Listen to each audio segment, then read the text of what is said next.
6. I'm Jeremy. And I'm Chris with Home Comfort. When we say the one to call, The one means no matter what the problem. from security lighting, generator systems, panel changeouts, service upgrades, with technicians available 24/7. Or HVAC, from routine cleanings to breakdowns. Home Comfort's an independent American Standard heating and air conditioning dealer. So our highly skilled technicians will ready your house for any season. Make one call to 541-345-2838. Home Comfort, the one to call. I'm not a bodybuilder. I am not an athlete. I'm not into health clubs. I do not eat junk food. I am not a young man anymore. I am exercising daily. I am feeling great. I am loving life. I am Max Muscle. Max Muscle Sports Nutrition, Franklin Boulevard, Eugene. We asked kids what it took to be a dad. This is what they had to say. A father is always present. I mean, what real father figure can you have if they're not there? In order to be a good dad, you need to love your son. You need to put gas in your car so you don't break down in the middle of nowhere. And you need to make them breakfast. Yep. I mean, just to maybe play like a board game with me, or to just stay home and play some video games with me. Just to do like that one little thing is what I really look forward to. I'm not asking him to be a perfect dad, but he should try. He's just a constant force in my life. There's no other type of love like a dad's love because it's not comparable to anything else. Take time to be a dad today. Call 877-4DAD-411 or visit fatherhood.gov. Brought to you by the U.S. Department of Health and Human Services and the Ad Council. They put their lives on the line for you, and now you can help them.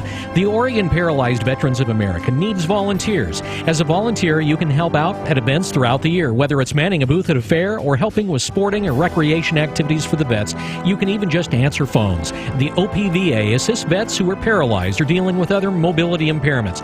To volunteer or donate, call 503-362-7998, 503-362-7998, or visit OregonPVA.org. The Bloomberg Market Report, sponsored by Pacific Continental Bank, serving your business and community in Eugene for over 40 years. This is a Bloomberg Market Minute. Stock index futures are falling with oil as investors await a speech from Fed Chair Janet Yellen. Right now, oil is down 2.3% at $38.47 a barrel. Dow futures are down 67, S&P futures down 6. Crude is retreating for a fourth day ahead of weekly government data that's forecast to show increasing stockpiles and keeping supplies at the highest level in more than 80 years. And Yellen is scheduled to speak to the Economic Club of New York. Also today, a release is expected to show that consumer confidence improved in March. We have reports this week due on employment, manufacturing, and housing. Amid the most recent data in the Fed's updated economic outlook, traders are pricing in a 6% chance of a rate increase in April. The probability rises above 50% by September. Meanwhile, investors face the approach of first quarter earnings season. Alcoa unofficially kicks off the period on April 11th. Gina Cervetti, Bloomberg Radio. Anything but typical. Anything but cliche. Anything but routine. The Wake Up Call on News Radio 1120. KPNW. 628. A little bit of cloud, fog cover with 35 degrees to go along with it. A little on the chill side, but it's going to be warming up to be a nice day. Already getting photographs in of the sunrise. Come on. Yep. Seriously? Yep.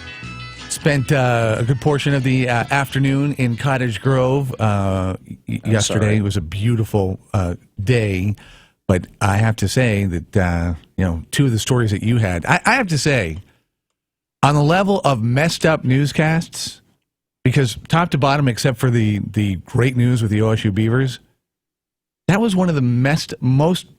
I mean, and you've had a couple that would be up there top 10, I would think. That you know what? In fact, so what, is it one of those newscasts that actually gives you PTSD? Close. Yeah, borderline.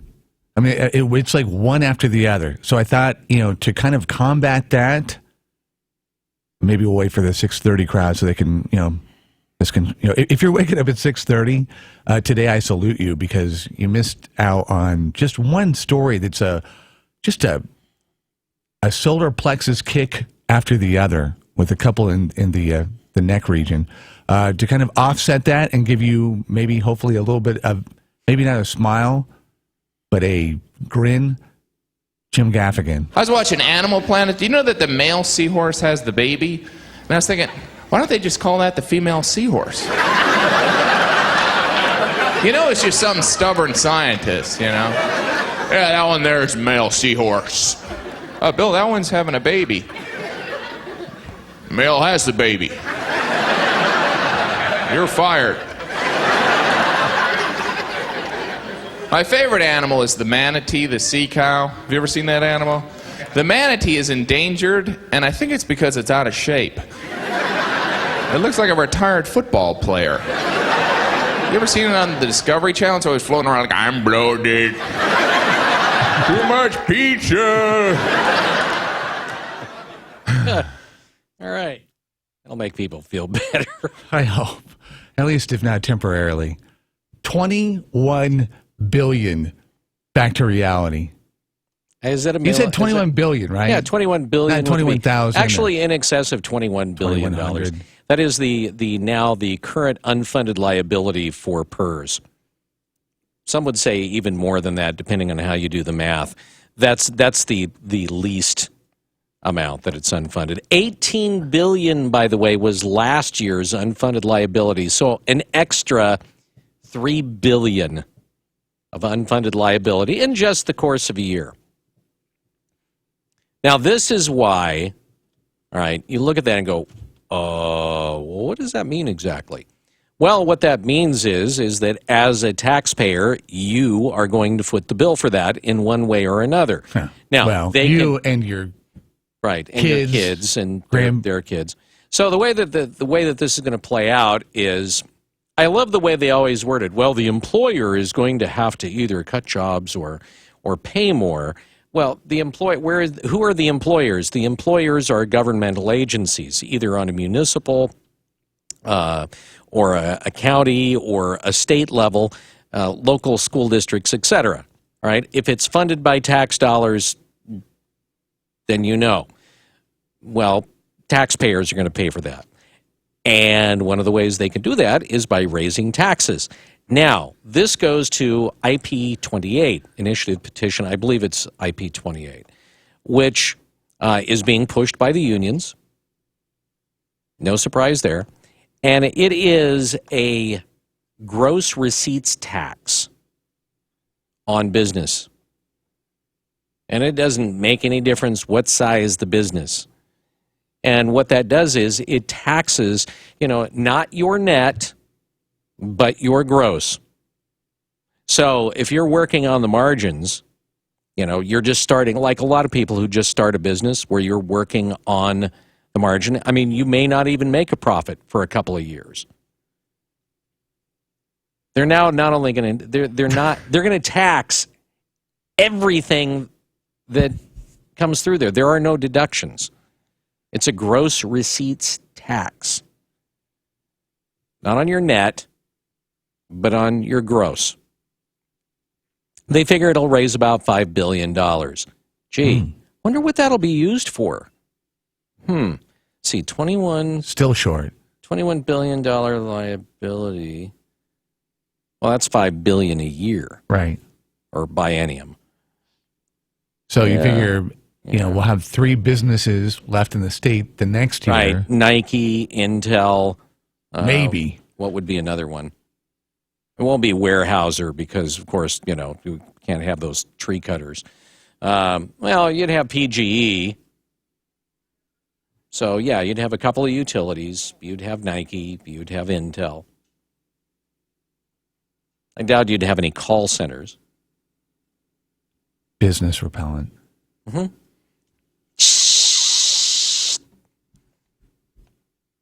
Off.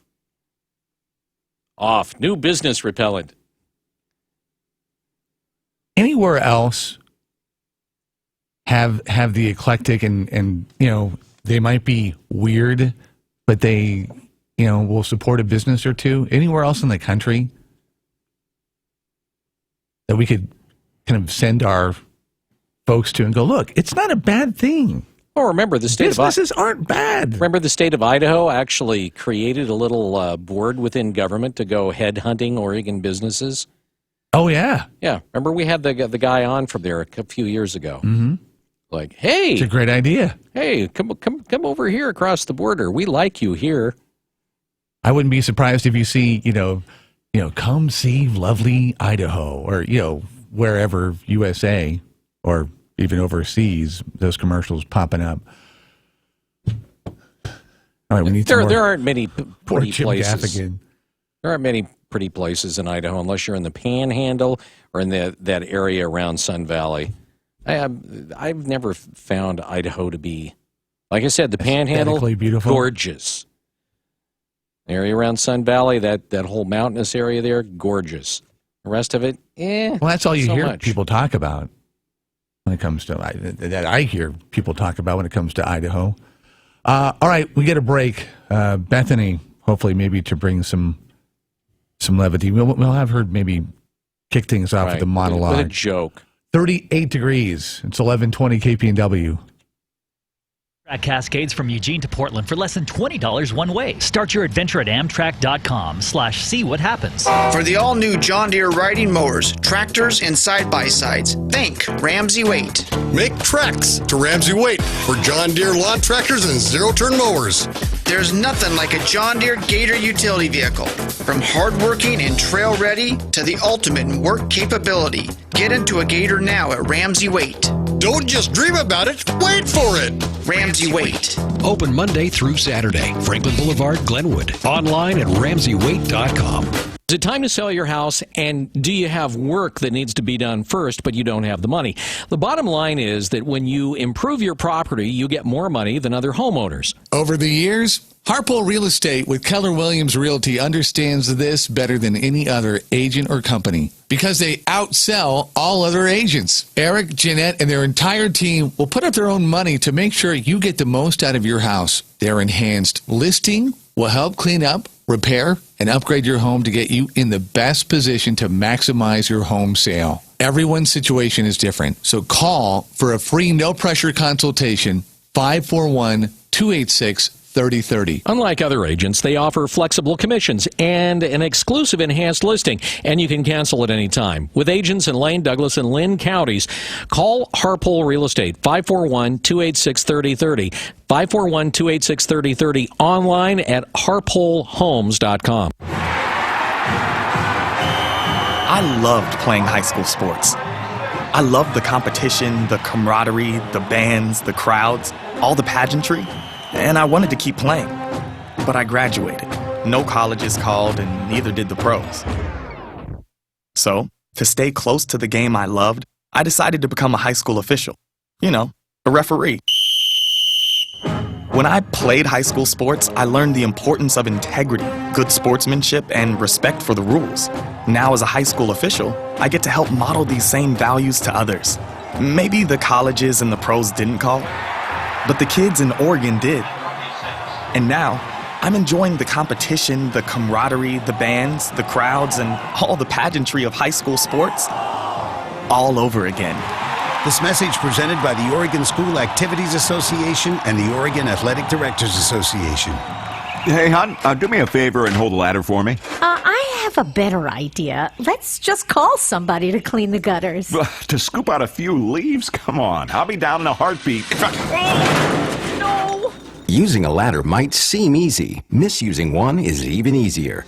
For tips on ladder safety, visit orthoinfo.org, a public service message from the American Academy of Orthopedic Surgeons, who want to keep your bones safe, strong, and well connected. KPNW weather brought to you by Ramjack West. Do you have foundation problems? Ramjack can fix that. Get your free quote at ramjackwest.com. Good morning. If you're headed out in the next few minutes, I do have some patchy dense fog off and on out there, but I expect that to burn off by 11 a.m. Otherwise, partly cloudy skies. We've got temps right now on the chilly side, in the mid to upper 30s with light winds out of the north at 5 to 10. But a huge ridge of high pressure looks to move in over the next couple of hours, and that'll make this afternoon the first of several days of sunny, warm weather. And best news of all, almost no chance of rain. We're going to see this pattern stick around all the way through Friday before the next storm systems arrive for the weekend. Now, highs this afternoon, thanks to that sunshine, should be in the upper 50s to a few low 60s, and the winds will stay light out of the north by northeast at 5 to 10. I'm Chief Meteorologist Chris Nation in the NBC 16 Weather Center, hoping you have a fantastic day and enjoy the fantastic weather. Holloway in London and the Wake Up Call. News Radio 1120 KPNW.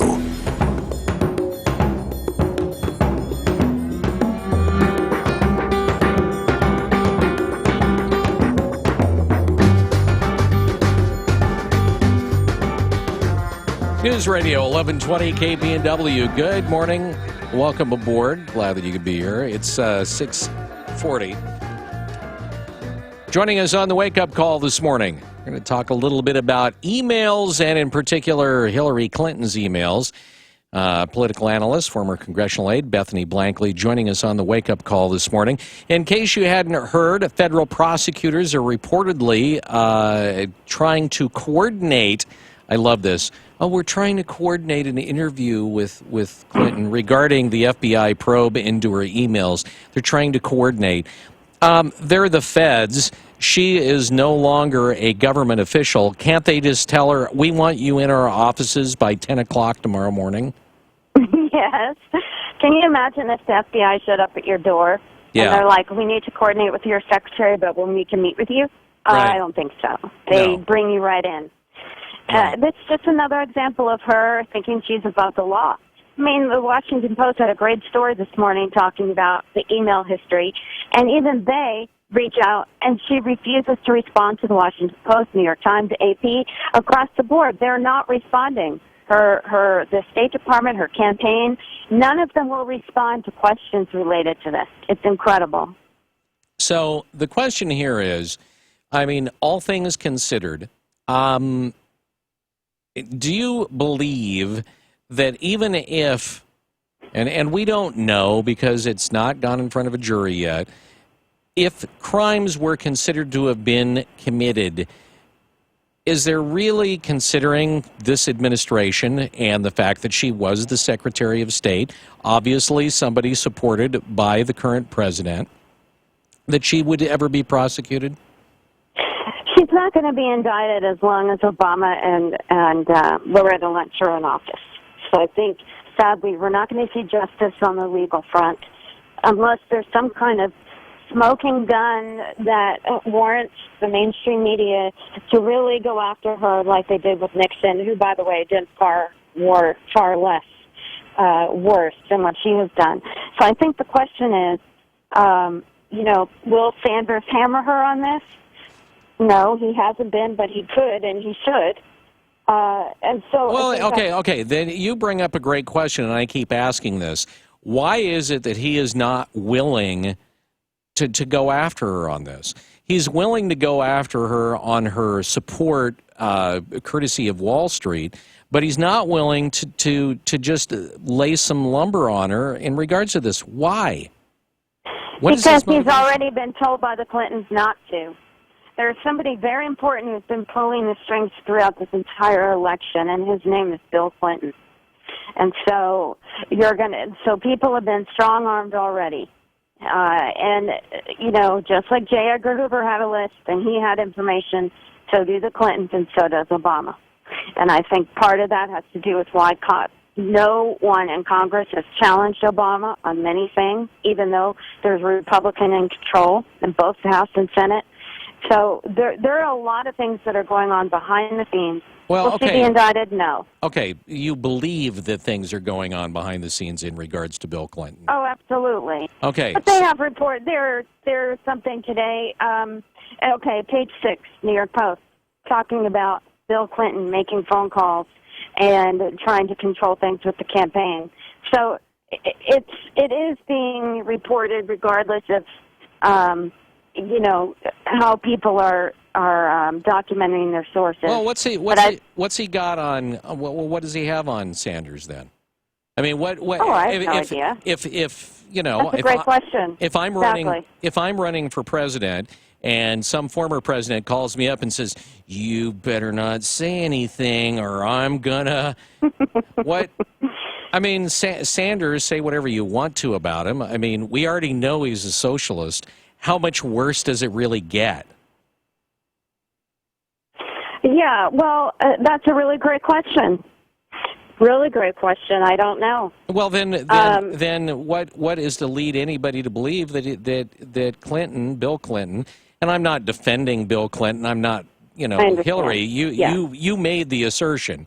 So what's to lead anybody to believe he has anything on Sanders that he could sit there and dangle it over his head and go, "You better not say anything, mister, or I'm gonna, Go ahead.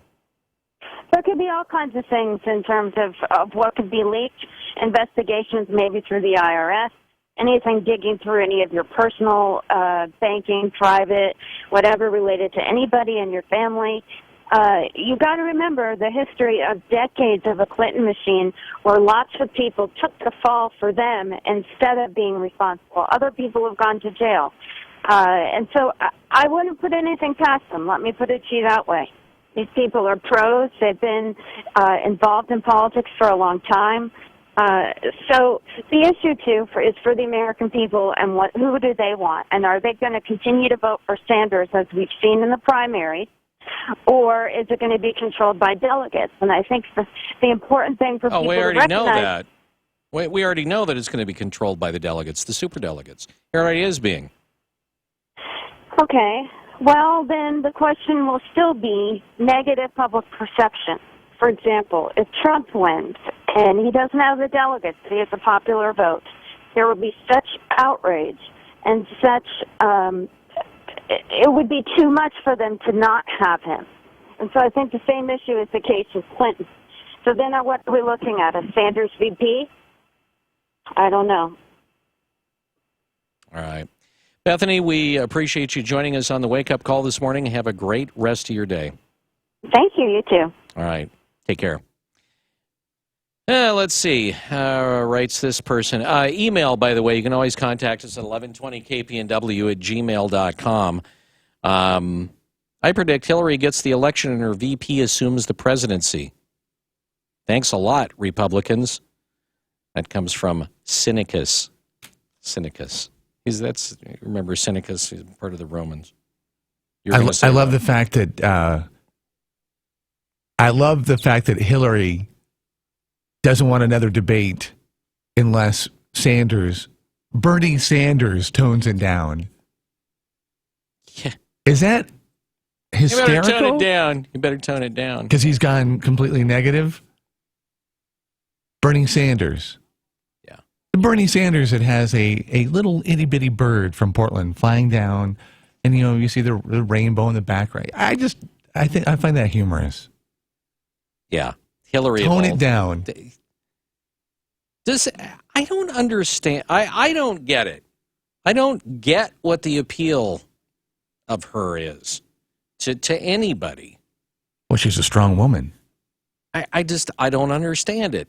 I do not understand name recognition. Her appeal. Sure, name recognition. Do you think if she was just coming onto the scene that she'd have people know her and have had to look at her for a while? Well, yeah, but dysentery has name recognition. It doesn't necessarily mean that I want it. I don't think that's a great example. I do. But your point taken. Let's see. According to Dennis Richardson's Facebook post today on the topic, and this deals with PERS, if we're going to meet this obligation and not cut classrooms and teachers, this will be paid for by cuts to schools and kids. Yeah. So PERS and Hillary, I guess those will be the main. PERS and Hillary. Hillary and PERS. PERS and Hillary. Hey, but how about those OSU women? Huh? Final Four. See, last night it was planned that OSU would win so that Rob could come in and be the leavening of this morning's newscast. Well, no, but you just need some kind of pick-me-up because one hit to the solar plexus after the other. I mean, it's too much. It's a lot to take in the Sixer. All right, beautiful day in store. Now you might have to, kind of get out there and look a little bit, although I think it's a grand morning. 35 degrees currently, on the way to a high of about 54 degrees. Check that, 63. Can't read my writing. Going to be a day of abundance. Most of the fog, maybe if there's a little bit kind of wasping about, should burn off by 11 o'clock. Like I said, 35 degrees currently at 1120 KPNW. I'm Nick Soboleski, a Select Quote agent with a true story that could save you hundreds of dollars a year. A woman named Linda just called. Her husband, Ray, has a $300,000 group life insurance policy, but is changing jobs and can't take it with him. Well, I impartially shopped the highly rated term life insurance companies we represent and found Ray, who is 41 and takes medication to control his cholesterol, a 10-year, $500,000 policy for under $26 a month. That's almost twice the coverage for less than half of what he had paid. If SelectQuote hasn't shopped for your life insurance, you're probably paying too much. For your free quote, call 1-800-467-1443. That's 1-800-467-1443. 1-800-467-1443. Or go to SelectQuote.com. We shop. You save. Get full details on the example policy at SelectQuote.com/commercials. Your price can vary depending on your health, insurance company, and other factors not available in all states. Sun Automotive is proud to sponsor the Northwest edition of Lars Larson. Sun Automotive, with locations in Eugene and Springfield, reminds you, stay safe on the road, keep your car well maintained, and don't text and drive. Sun Automotive. Michelob Ultra is more than a superior light beer. It's taking in all life has to offer, like catching a wave or biking a long trail. And when you're done, you reach for a cold Michelob Ultra. Fewer carbs, fewer calories, more to look forward to. Michelob Ultra. Long live the ultra life. Enjoy responsibly. Michelob Ultra Light Beer, 95 calories, 2.6 carbs, 0.6 grams protein, and 0 grams fat per 12-ounce serving. Anheuser-Busch, St. Louis, Missouri. Good news, sleep apnea sufferers. You're finally free to sleep comfortably anywhere you travel, even while flying, thanks to Transcend, the world's first portable mini CPAP device. And here's even better news. Right now, you can try Transcend absolutely risk-free for a full 10 days. Just call minicpap.com, 1-800-700-7670. Our smallest and most advanced portable design ever, Transcend Mini CPAP is as small as a soda can and weighs less than a pound, giving you the freedom to sleep in total comfort anywhere. For even more freedom, you can add a battery that's as tiny as a deck of cards. Transcend is so small and so light, you can fit it in your briefcase or purse to use anywhere you go. It's FAA compliant too, so you can even sleep comfortably while flying. So free yourself from your big, bulky CPAP device and start enjoying the freedom to sleep anytime, anywhere you go. Call minicpap.com now for your 10-day in-home trial. 1-800-700-7670. That's 1-800-700-7670. When you are a man, Entertain your brain. sometimes you wear stretchy pants in your room. With the Wake Up Call. It's for fun. On News Radio 1120 KPNW. I'm Gary Conley with today's Money Minute. Recently, I reported that according to the International Monetary Fund, Mexico is now the 11th biggest economy in the world, ranking between Britain and Italy. Obviously, Mexico is not as developed as either, and like most nations in transition, has a whole host of problems, including both class and regional inequality, as the creation of a dominant middle class is still unfolding. But the economic opportunities are real, as Mexico has become a manufacturing powerhouse. It includes the largest auto manufacturing plant in the Western Hemisphere, is a major maker of aircraft parts, and also has one of the world's largest cement companies, Cemex, that sells cement and other products not only in Mexico, but in the U.S., Europe, South America, Asia, and Africa. Here's the nugget. Mexico is actually a rich industrialized country that's the benchmark for most other emerging markets. It has a hawkish central bank with a governor, Agustin Carstens, who has real cojones. Carstens got tired of waiting around for Yellen to raise rates and did a surprise 0.5% hike on his own. He then spent $2 billion on an intervention supporting the peso, which has been demolished more than once by inflation in the past. So while the Mexicans still have a long way to go, you ignore them at your own risk. I'm Gary Conley, and that's today's Money Minute. Today, I consider myself the luckiest man on the face of the earth. We all know those iconic words, spoken by Lou Gehrig 75 years ago. We all know the ball player, the durable Iron Horse, who played in 2,130 consecutive games. Lou ended his speech with a message of hope. Been given a bad break, but I've got an awful lot to live for. 2 years later, The pride of the Yankees died of the terrible illness that bears his name, Lou Gehrig's disease, or ALS. Although there is still no cure, the reason for hope is stronger than ever. Help bring us even closer to a research breakthrough for ALS. Join the team. Join the ALS Association in the fight to find treatments and a cure for ALS. Go to alsa.org/75 for more information. KPNW weather brought to you by Ramjack West. Do you have foundation problems? Ramjack can fix that. Get your free quote at ramjackwest.com. Good morning. If you're headed out that door in the next few minutes, we've got patchy dense fog off and on out there with under partly cloudy skies, and it's chilly. Temps are in the mid to upper 30s with light winds out of the north at 5 to 10. This afternoon, high pressure looks to move in and bring the first of several days of sunny and dry weather. Almost no chance of rain. You'll be hard-pressed to find a cloud by this afternoon. And thanks to that sunshine, temps are going to shoot into the upper 50s to a few low 60s. I'm Chief Meteorologist Chris Nation in the NBC 16 Weather Center, hoping you enjoy this fantastic weather. The Bloomberg Market Report, sponsored by Pacific Continental Bank, serving your business and community in Eugene for over 40 years. This is a Bloomberg Market Minute. Stocks are lower in early trading as oil declines and investors await remarks by Fed Chair Janet Yellen. Right now, the Dow is down 81 points at 17,452. The S&P 500 is lower by 7, or almost 0.4% at 2029, and the Nasdaq is down 13 at 47.53. Crude oil is lower by 3.2% at $38.13 a barrel. This marks the fourth straight session of declines. Weekly government data is expected to show increasing stockpiles that are keeping supplies at the highest levels in more than 80 years. Yellen delivers remarks at an event hosted by the Economic Club of New York. And with policymakers depending on economic data to guide their rate decisions, a report today shows home values in 20 U.S. cities kept climbing in January.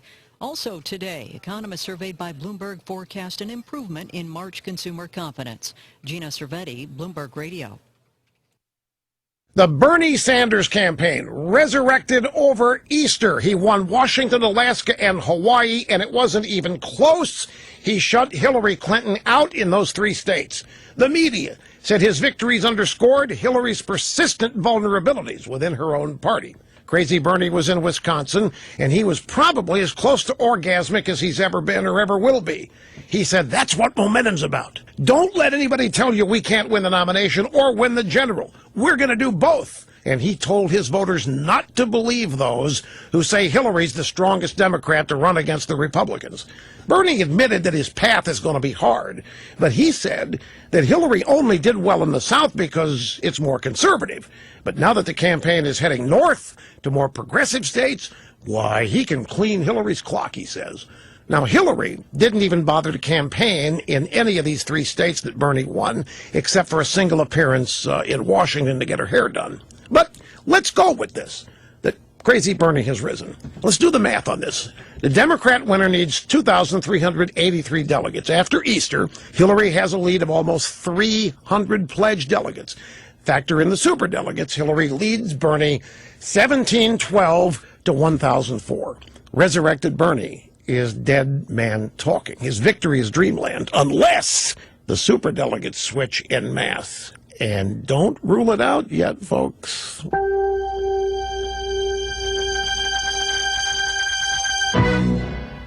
You may really hate doing your taxes, but one thing is certain. You don't want identity thieves doing them for you. All identity thieves need to file a fake tax return is your Social Security number and your date of birth. It's that easy. As a result, nearly $6 billion in fraudulent tax refunds get paid out in a single year due to identity theft. Now, some people count on free credit monitoring for identity theft protection, but free credit monitoring won't do anything to help fix an identity theft problem. But LifeLock will. If you're a victim of identity theft, LifeLock's U.S.-based team of specialists will work to resolve your case, and you'll get peace of mind now and all year long. Memberships start just $9.99 a month plus applicable tax. Call 1-800-440-4833 or visit lifelock.com now and use promo code. We report, you decide. This is News Radio 1120 KPNW, Eugene, Springfield, USA.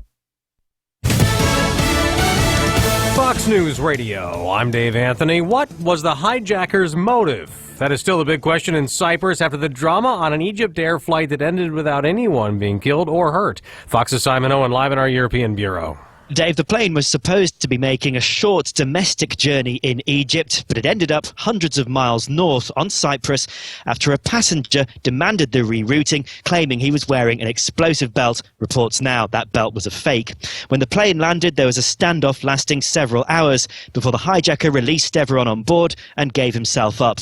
His motive is a mystery, but Cypriot officials saying they don't believe it's terrorism, instead saying the man appears to be psychologically unstable. Dave? Simon, there was more drama at the U.S. Capitol this morning. Two suspicious unattended packages that for a time closed an outside plaza.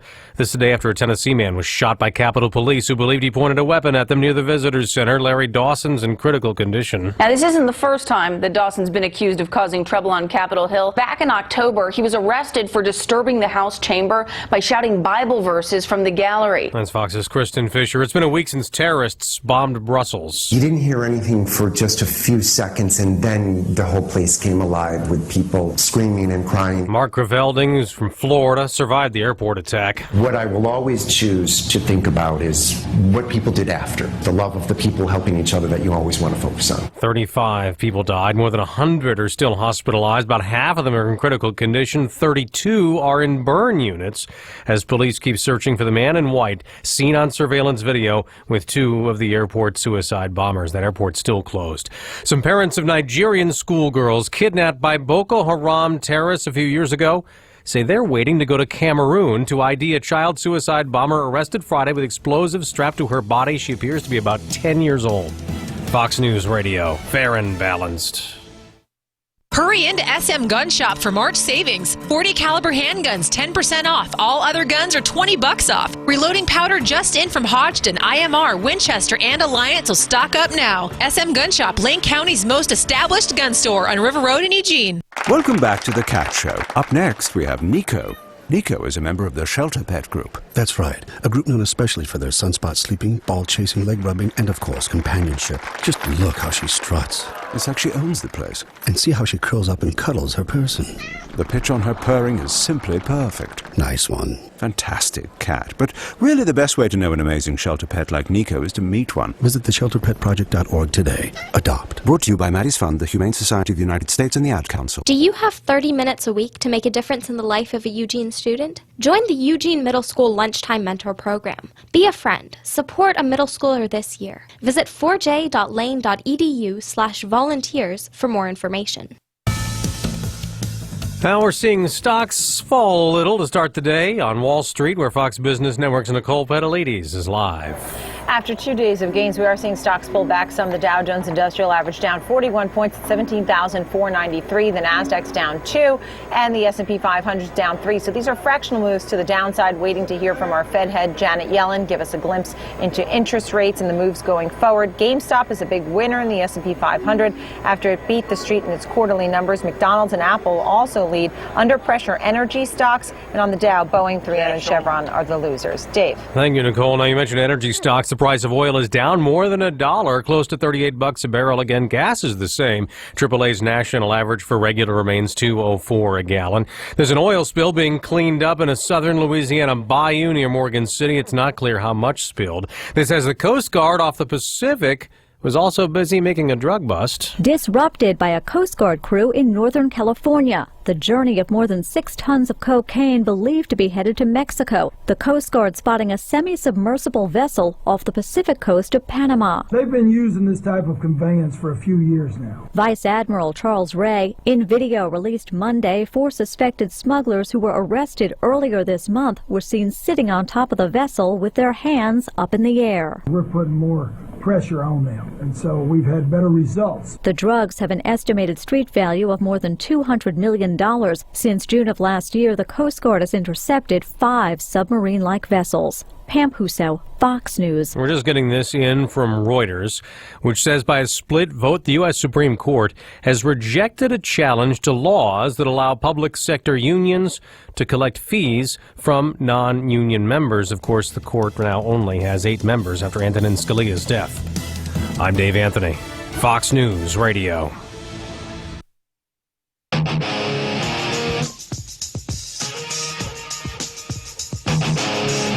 morning, aloha, cheers, welcome in. Hour number 2 of the Wake Up Call, 7:05. Got some clouds and some fog. The fog burning off for sure by about 11 o'clock, making way for abundant sunshine. Doesn't that sound nice? And it should be with us for a couple of days. Chris Nation along shortly. The KMTR master meteorologist to fill in the blanks, but just know beautiful is on the way. 35 degrees and still pleasant morning, at least for the most part, not raining. Coming up, we got a heap of news and maybe have a beverage, as in caffeinated, and maybe some fresh air to go along with it to accentuate. And that totally. Well, there's a good one, a good story coming up in sports.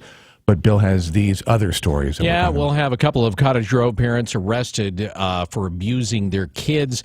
We'll tell you about remember the old forest work camp? Remember that? The Lane County Forest Work? Well, you may be asking, where did that go? What are they doing with that now? Well, have that story ahead. Oregon also adding more than $9 million to a program helping low-income residents. We'll tell you about PERS and its unfunded liability. And also, we'll have the story of the DEQ. And they decided that they needed to hire a PR team for a while. Those stories and more are coming up, brought to you by Burrito Amigos, the friendly ones, here on News Radio 1120 KPNW. Couple of situations. I-5, milepost 148 to 170, 12 miles north of Sutherland. We got the northbound lanes affected with slow traffic due to construction. And then a little bit, to the north of that, 154 to 174 going the other direction. Southbound lanes affected with construction there as well. So pretty much north of Sutherland, you got a situation. It's just going to be a little congested, but it is moving. 7:07. Hi, I'm Bill London, Burrito Amigo's biggest fan, and here's a true food story. One day after the wake-up call, one of our staff members walked into the studio, fully admitting she had not visited Burrito Amigos and had ordered a beef breakfast burrito without a tortilla in a bowl. The phrase, "What is this stuff?" in a continuous chorus ensued. The consensus was that whatever was supposed to be in that burrito looked more like something pulled out of a clogged garbage disposal. Now, we could only identify egg. We think. We took pictures. Then another employee pointed out, with Burrito Amigos, when you bite into or open up a burrito, you can actually identify all the ingredients by sight. The Angus beef in the Machaca burrito looks like beef. The bacon is easily identifiable in the bacon burritos, along with the eggs and potatoes and peppers and everything else. Burrito Amigos serves real food that you can identify by sight and enjoy. Food should not be scary. It should be real, like at Burrito Amigos, the friendly ones in Eugene and Springfield. The hometown advantage. You can see it in that new shop down on Main Street, in the office downtown, the factory by the river, and the farm down the road. It's because of people like Reggie in finance and Ruth, the paramedic. Keisha, the designer, has it, and so does Orlando, the nurse. They live around here. They care about this community. They work hard to succeed, and that makes a difference. At EugeneHelpWanted.com, we're proud to work the hometown advantage. We work it around the clock, connecting local employers and local job seekers with local jobs they're good at, jobs they deserve. Post your job today and search a database of resumes to find, select, and hire the best local employees. Employees who live close by, close to family and friends, close to home. That's the hometown advantage. EugeneHelpWanted.com. Local jobs that work. Local news, local people. Wake-up call on News Radio 1120. KPNW. Good morning. This look at the news brought to you by Burrito Amigos, the friendly ones, featuring great breakfast burritos and fresh brewed, locally roasted coffee for a tasty start to your morning. Here's what's going on. A Cottage Grove mother is accused of fracturing the skull of her 9-month-old baby. Police were contacted by staffers at Riverbend Hospital after a CT scan there revealed that the baby had a skull fracture. 21-year-old Kendra Ulmer was arrested on charges of felony assault in connection with that incident. Ulmer had taken the baby to his Cottage Grove doctor for a well baby checkup, and during the exam, the doctor discovered what appeared to be a fractured skull. It was confirmed by the hospital. Ulmer admitted to police she shook the baby by the hips to calm him down. She said the child wouldn't sleep and that she was tired from a lack of sleep. She told police that while she was shaking the child, her chin hit the baby in the head more than once, hard enough to make her chin hurt. A Cottage Grove man is also facing third-degree assault charges, accused of burning purposely his 4-year-old son. Police arrested Clint Wayne Wilson. The investigation started on a referral from the Department of Human Services indicating that a 4-year-old boy had reported that his father had used a match to burn his genitals. The child complained to his mother that his penis hurt after he returned from a visit with his father over the weekend. The child's mother noticed a mark and initially thought it was a rash. The child eventually disclosed what happened after she took him to the hospital. The hospital confirmed the man was arrested.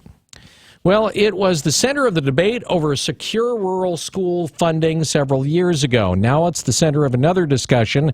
What do we do with it? It is the old Lane County Forest Work Camp. The 105-acre property was originally used as an inmate work camp where low-level offenders would go to live and work and hopefully be rehabilitated. The camp has been funded, or was funded, originally by timber dollars. Later, after environmentalists were successful in destroying the timber-based economy, the camp's operating funds came from SRS payments, which over the years have been decreased by the feds. As the money ran out, the camp was shut. Now Lane County is looking to either sell or lease the property as it continues to maintain and staff the shuttered land.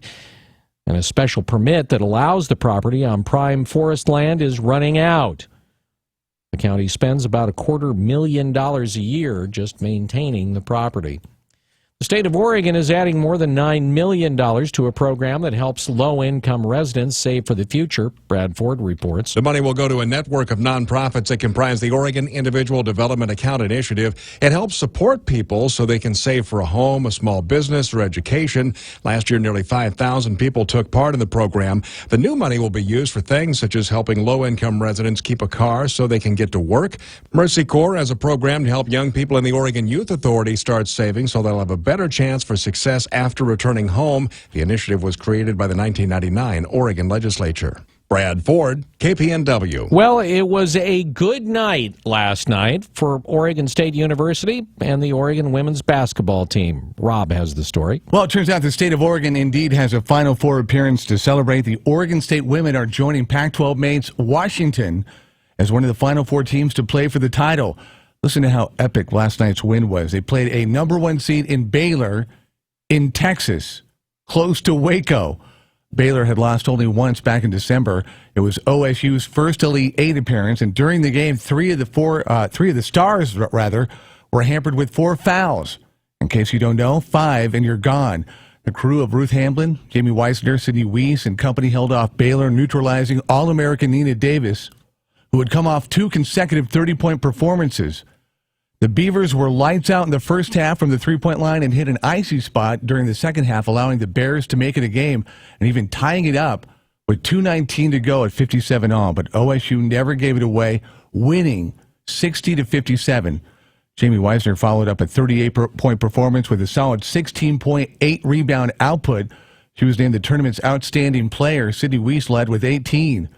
OSU coach Scott Rueck talked about the seasoning his team received from the Pac-12 schedule. You know, we talked before the game, and I said, you know, you've played the most amazing schedule this year. I mean, we've played in what is turning out to be the toughest conference in the country, top to bottom, this year anyway, and they're ready. Second-seeded OSU will now have a few days to prepare for the machine that is UConn, who have won the previous 3 national championships and ready to cap it off with the 4th. Game is Saturday at 3 p.m. I don't gamble, but I sure wouldn't start on Saturday betting against the Beavers. Bill? KPNW News Time is 7:15. The amount of unfunded liabilities carried by the Public Employees Retirement System has now surpassed $21 billion. That's up from $18 billion last year. That's right. $3 billion in just a year. Analysts say the growing deficit is caused by high pension costs, poor returns on investments that fund state pensions, and a state Supreme Court decision overturning legislative efforts to rein in pension costs. The Public Employees Retirement Fund lost 5% of its value between January of 2015 and this year. The cost of the unfunded liabilities will be shouldered by public employers like state and local government, school districts, and emergency service departments. Well, they say it'll be shouldered by them. Public employers will actually likely be forced to consider budget cuts, layoffs, or tax increases to pay for pension costs. Officials with the Oregon Department of DEQ say they hired an outside public relations firm to help them in the short term deal with the toxic air situation in Portland. The DEQ has paid $50,000 so far to Art Public Affairs in Portland for a short 1-month contract to help guide their public response to the toxic air levels near glass manufacturers. Jennifer Flint with the DEQ says they had trouble relaying the information they had collected from air monitoring stations, and the outside PR help ultimately helped the public, according to the DEQ, actually spin it. The DEQ caught flack for covering up reports of dangerous levels of heavy metals in neighborhoods next to residential areas after they had had the information for months. That's why they hired the PR firm.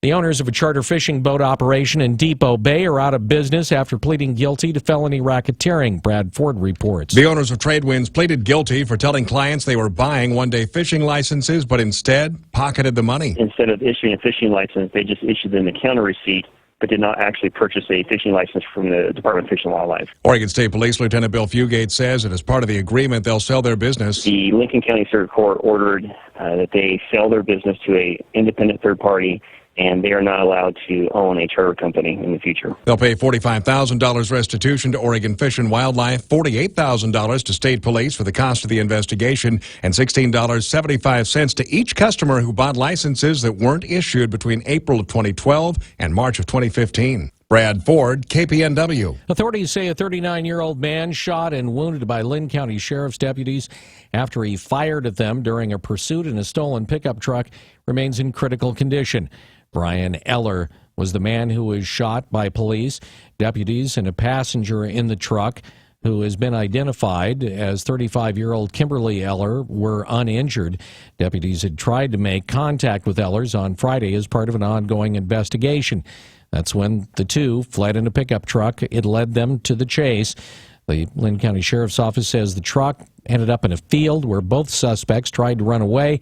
Eller shot at the deputies. They returned fire. Eller was hit. The deputies who shot at the suspect have been identified as Ryan Keys and Kenneth Pyle. Eugene officials say the cost estimate for a planned city hall is going to go up again because of an updated design that'll make the building better to withstand a major earthquake. Officials have yet to reveal the new taxpayer price tag for the 4-story building, previously authorized by the City Council to cost no more than $17.85 million to city taxpayers. City spokeswoman Jan Bowman says the council will have to approve any changes to the budget, and that is when the information will be available. So until now, they're not letting the taxpayers know how much they're going to be on the hook for. The design change has also delayed the start of construction. They say it'll now start in late summer or early fall, 9 months later than previously estimated. The new building, described by officials and its architects as Eugene's warm and fuzzy civic heart, will be built on the southwest portion of a block that held the former City Hall until it was razed a year ago. 2 Central Oregon animal shelters are saving nearly 30 dogs from a dog meat farm in South Korea. Brad Ford has that story. The Brightside Animal Center and the Humane Society of Central Oregon are accepting 28 dogs out of 250 that were rescued from the farm. We actually have 17 19 of them in our shelter right now. Lynn Ochita with the Humane Society says there are breeds like Labradors, Mastiff mixes, and Elkhounds ranging in age from 4 months to 2 years. After evaluation and medical treatment, some could be available for adoption in a couple of weeks. We are hoping to give these guys an opportunity literally at life. The dogs are being kept in deplorable conditions, which is why the owner gave them up to the Humane Society of the U.S. They flew the dogs to San Francisco over the weekend, then to shelters across the country for rehabilitation and adoption. I'm Brad Ford, KPNW. Well, the staff at the Salem Health Birth Center pulled off an impromptu wedding when an expectant mom came in. Her water broke, but she wasn't in labor. Nurse Terry McCarroll says they had learned it was supposed to be the couple's wedding day. It would be fun if we could arrange for her to actually get married, and everyone just got excited, and it only took about an hour and a half and everything started to come together. They got chaplain Ken Morris to perform the ceremony, and Shane and Deborah Calendrit were married. I think it was absolutely amazing and a beautiful and wonderful thing that they did for me and my husband. They're able to wait the rest of the time for the birth of their baby as a married couple. It's 7:20. This look at the news brought to you by Burrito Amigos, the friendly ones. You're up to date from KPNW. Wake Up Call Sports on News Radio 1120 KPNW. OSU women are headed to their first ever Final Four, taking down a number 1 seed national powerhouse in Baylor, 60-57. It bears repeating. The Oregon Duck women's basketball team still playing in the WNIT. They downed UTEP 71-67 after being down 18 at one point in the game. Lexi Peterson led the Ducks with 16. Maite Cazorla, 14 points, 8 assists. It was UTEP's first loss of the season at home. Now Oregon moves on to play South Dakota in the Final Four in Vermillion, South Dakota. Game is tomorrow night at 5 p.m. our time. The win came the same day that we find out that injured Jillian Aline was named a third-team All-American. So the OSU women are shipshape, to say the least, with head coach Scott Rueck at the helm. So, too, it appears, will the men be, with Wayne Tinkle. He's agreed verbally to a 2-year extension despite being interviewed for the Stanford coaching gig. He's got a 4 years left on the current deal. The OSU men experienced their first NCAA tournament appearance in 26 seasons. You definitely want to keep Tinkle. Oregon football team starts spring practices today. Great weather for it. A lot of questions loom after last year. One of the biggest, what's a Brady Hoke defense going to look like, and how will it improve from their 115th ranking in scoring? In Knowledge College football, FBS. You'll get a chance to watch and see any of the improvements. Spring game happening April 30th at Autzen. And Portland Trailblazers basted the Sacramento Kings 105-93, 6 Blazers in double digits. Wake Up Call Sports on KPNW, brought to you by Max Muscle, the authority in sports nutrition since 1991. Across Franklin from Market of Choice in Eugene. News time, 7:22. KPNW weather, brought to you by Ramjack West. Do you have foundation problems? Ramjack can fix that. Get your free quote at ramjackwest.com. Good morning. If you're headed out in the next few minutes, I do have some patchy dense fog off and on out there, but I expect that to burn off by 11 a.m. Otherwise, partly cloudy skies. We've got temps right now on the chilly side, the mid to upper 30s with light winds out of the north at 5 to 10. But a huge ridge of high pressure looks to move in over the next couple of hours, and that'll make this afternoon the first of several days of sunny, warm weather. And best news of all, almost no chance of rain. We're going to see this pattern stick around all the way through Friday before the next storm systems arrive for the weekend. Now, highs this afternoon, thanks to that sunshine, should be in the upper 50s to a few low 60s, and the winds will stay light out of the north by northeast at 5 to 10. I'm Chief Meteorologist Chris Nation in the NBC 16 Weather Center, hoping you have a fantastic day and enjoy the fantastic weather. Ramjack leads the way in foundation repair. Protect your investment. Get your free in-home evaluation at ramjackwest.com. Check out our exceptional online reviews, then choose Ramjack. CCB 146906. Hi, everybody. This is Don Essig with today's Motivational Minute, sponsored by Eugene's #1 electrical contractor, Builders Electric. There are many people in this world who at various times of the year participate in giving, helping others in the world who don't have what we have. And during a recent holiday shopping tour with some children not so fortunate as I, was reminded of Sir James Barnes' wonderful comment: "Those who bring sunshine to the lives of others cannot keep it from themselves." To watch the faces of children to share in their holiday excitement, to hear their humorous and delightful comments, all add up to one thing: a big dose of sunshine for each of us. So don't hesitate to give a little sunshine to someone today. This is Don Essig with today's Motivational Minute. I'll be back tomorrow. Until then, have a positive day. This Motivational Minute was brought to you by Builders Electric, providing honest, reliable, and positive contracting throughout the Willamette Valley since 1960. That's Builders Electric, CCB number 4296. For the all-new John Deere riding mowers, tractors, and side-by-sides, think Ramsey Waite. Make tracks to Ramsey Waite for John Deere lawn tractors and zero-turn mowers. There's nothing like a John Deere Gator utility vehicle. From hardworking and trail-ready to the ultimate in work capability, get into a Gator now at Ramsey Waite. Don't just dream about it, wait for it. Ramsey Waite. Open Monday through Saturday. Franklin Boulevard, Glenwood. Online at RamseyWaite.com.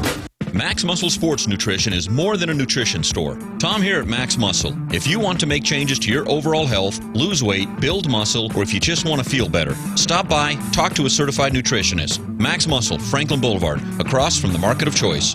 Whether it's new or recycled office furniture, Oregon's most respected office furniture dealer is Office Furniture Direct in Portland, selling furniture throughout the state. Office Furniture Direct has clients up and down I-5 and is making trips into Eugene every month and can be your source for the best price and finest installation. Save money on quality office furniture at Office Furniture Direct at ofd-pdx.com.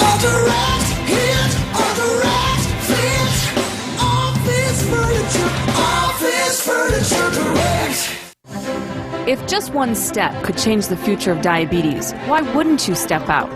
Join us at Step Out, Walk to Stop Diabetes. Bring your friends, family, and coworkers to walk with thousands of people across the country and help us make a difference. Together we can stop diabetes. Register today at diabetes.org/stepout or call 1-888-DIABETES. Let's change the future, one step at a time. This is your wake-up call. It's like no cheese I've ever tasted. News Radio 1120, KPNW.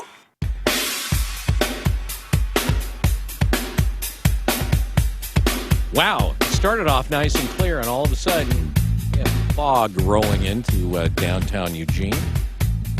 7:26 now on the wake-up call.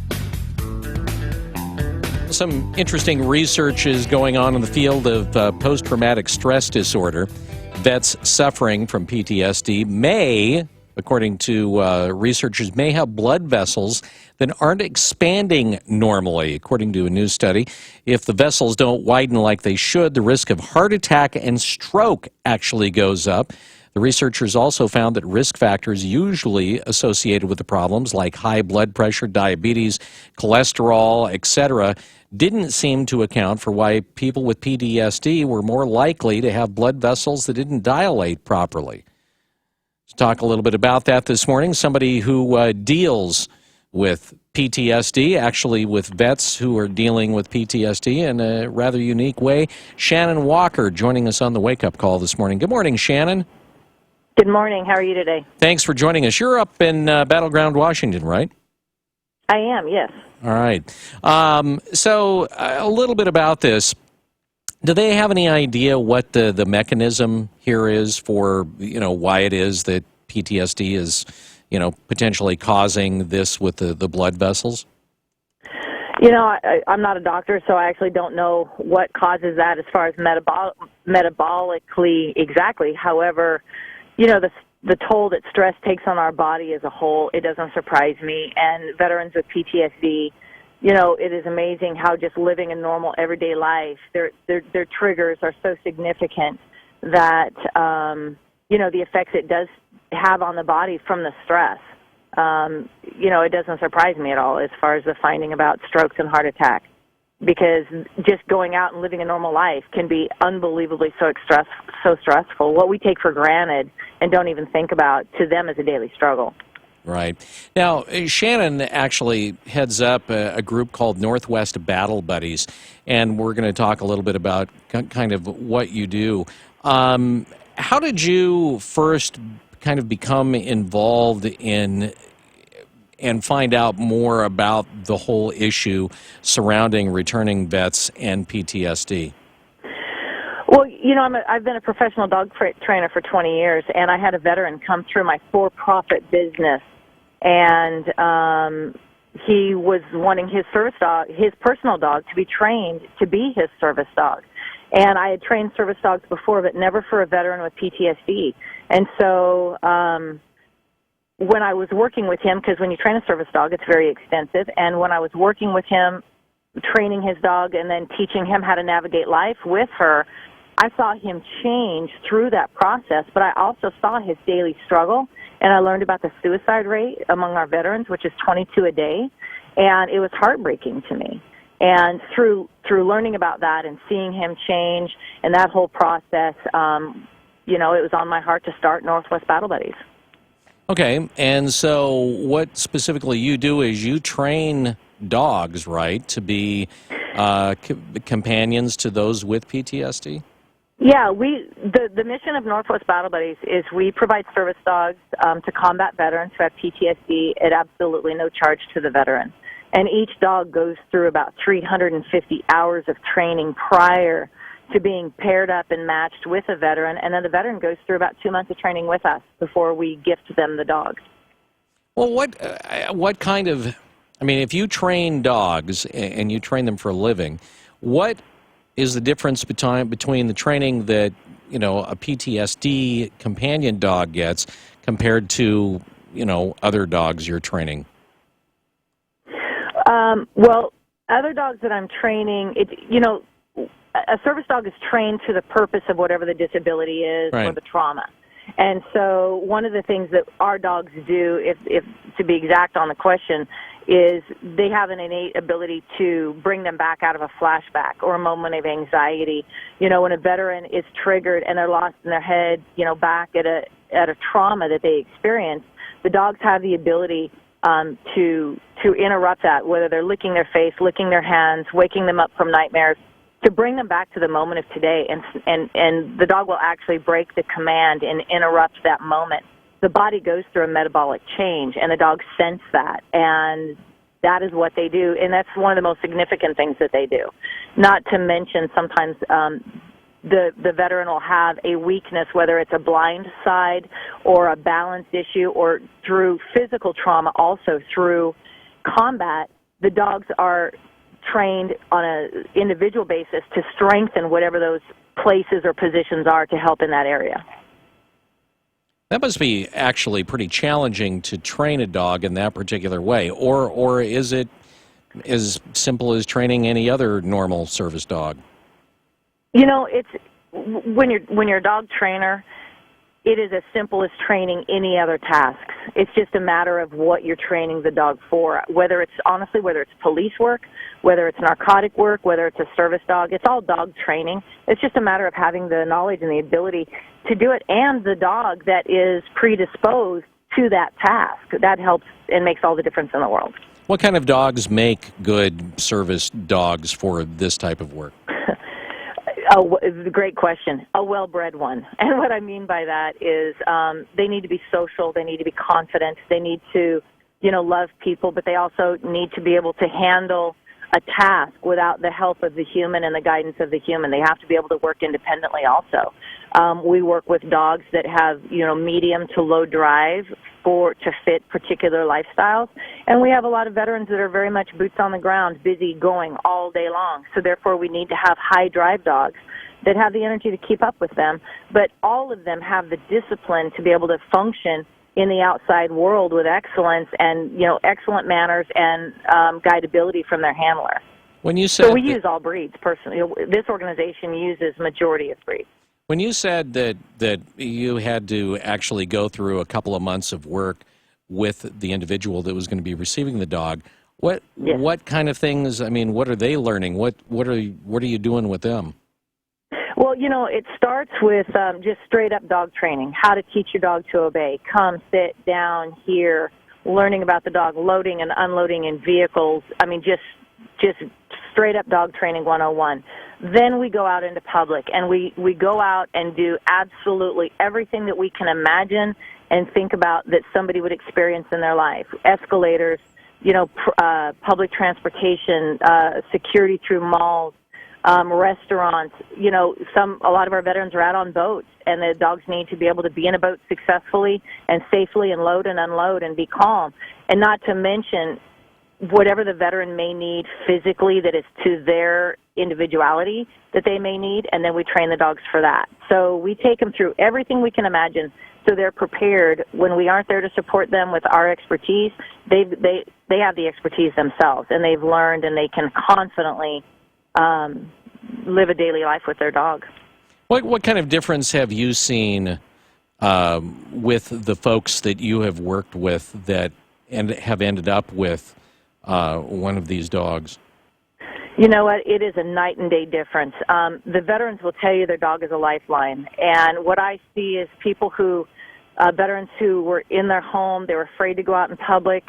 Now, we have veterans who never even would go outside and go out into a store. And now they actually are standing and speaking for Northwest Battle Buddies and telling about their experience.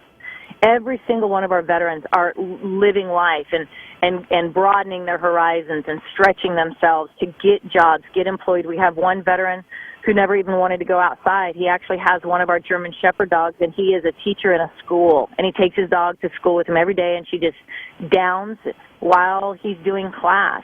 And, I mean, we see such freedom and independence and healing come through this process. It's really, truly wonderful. Talking to Shannon Walker from Northwest Battle Buddies, the website northwestbattlebuddies.org. Going back to the whole idea of having your dog kind of be turned into the safety, giving your dog, more qualifications. Can pretty much I'm thinking about my two dogs, and the Border Collie, yeah, I could see, being a service dog. The other one might be a little bit difficult. How difficult is it to turn and to really realistically have the dog that you've had for years be turned into a really good, a good companion in that capacity? Well, you know what? Some of them, they can't do it. I mean, some of them can't do it. So, some dogs, we have veterans that will come with their own personal dogs sometimes, and as long as the dog is less than 2 years old, he does have to be, it has to have common sense. I mean, I'm not training 5-pound dogs to be somebody's service dog, especially when we're dealing with security, placement, balance, waking up from nightmares necessarily, all that. But, there's a lot of dogs that fail the program. I mean, when you look at what a service dog, the laws that back up the service dog to be able to go out into public and to have the rights that they do have to be an elite animal. So by no means can just any dog do it. But the right dog with the right training can. And so maybe that answers your question. So one of your dogs would work and the other one wouldn't. All right. Shannon, we appreciate you joining us. NorthwestBattleBuddies.org is where you can find out more information about what Shannon does.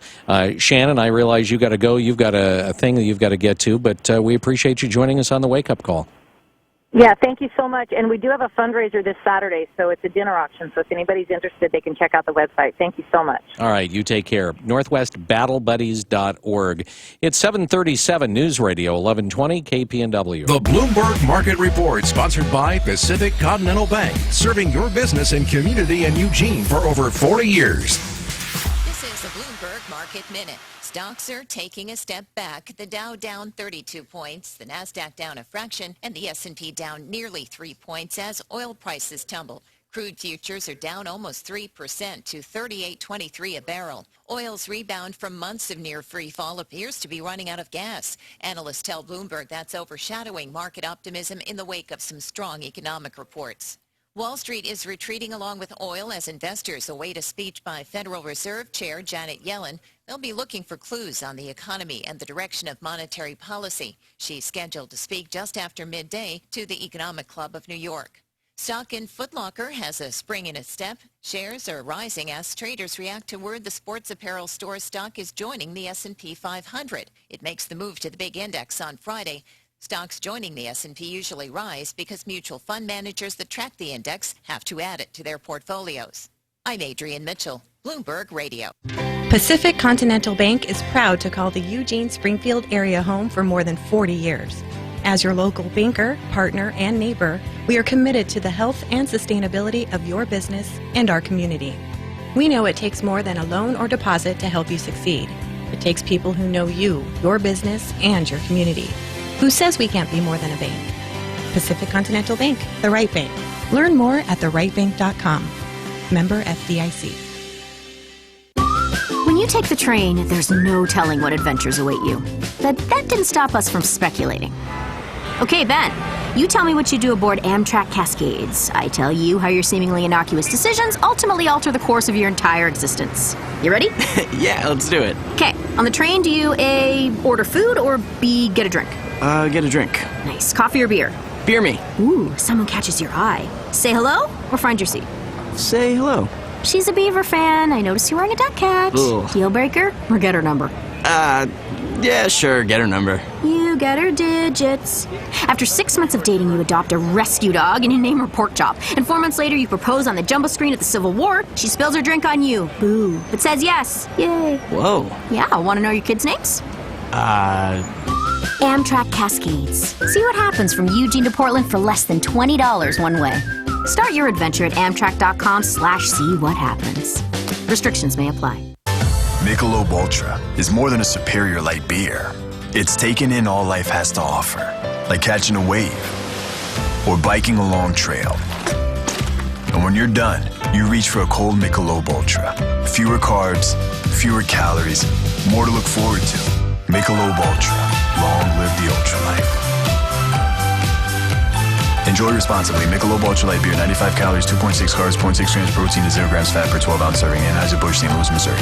Investments in securities involves the risk of loss. The following is a far too common tale of investing in annuities. A successful couple invested a large portion of their savings in annuities, thinking they were a safe way to guarantee a dependable income stream no matter what the market did. But it didn't take long for them to regret their decision. They were locked into low returns, faced potential tax consequences, and that they couldn't get out of their annuities without paying huge penalties. They were stuck, and so was their money. Suddenly, their retirement hopes and dreams were in danger. But it didn't have to happen to them, and it doesn't have to happen to you. You can avoid the annuity trap. Here's one way. Get the free report, Annuity Insights, your guide to better understanding annuities, by calling 1-800-375-4441. Written by Forbes columnist and money manager Ken Fisher's firm. This powerful report could help save you from major financial heartache, and it's offered today for free. If you have an annuity or are considering one, claim your free annuities guide today. Hurry, free copies are limited. Call now. 1-800-375-4441. 1-800-375-4441.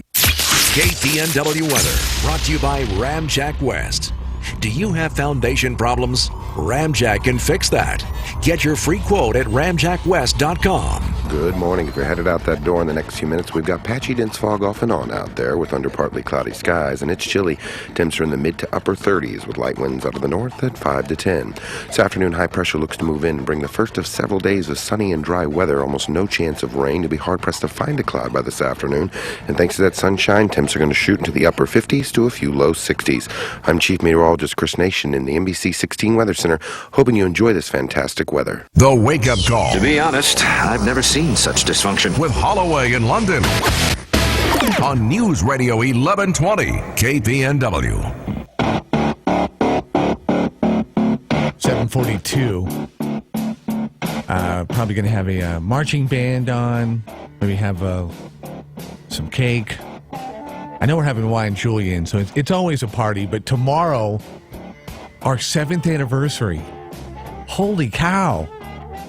Feels like, I don't know, a week and a half. Wake Up Call tomorrow, celebrating 7 years. So, our 15, if you've been true members of the 15, you need to wear a sash tomorrow. Wear like a burlap sack and a party hat to work. We got, cloud cover and some fog. Chris Nation talking about it about 11 o'clock, hopefully before then. But we got, after that, a beautiful day in store. I talked to, now it's probably been like a couple of months, but I was talking to somebody who had just gone through a divorce. Actually, probably was closer to a year.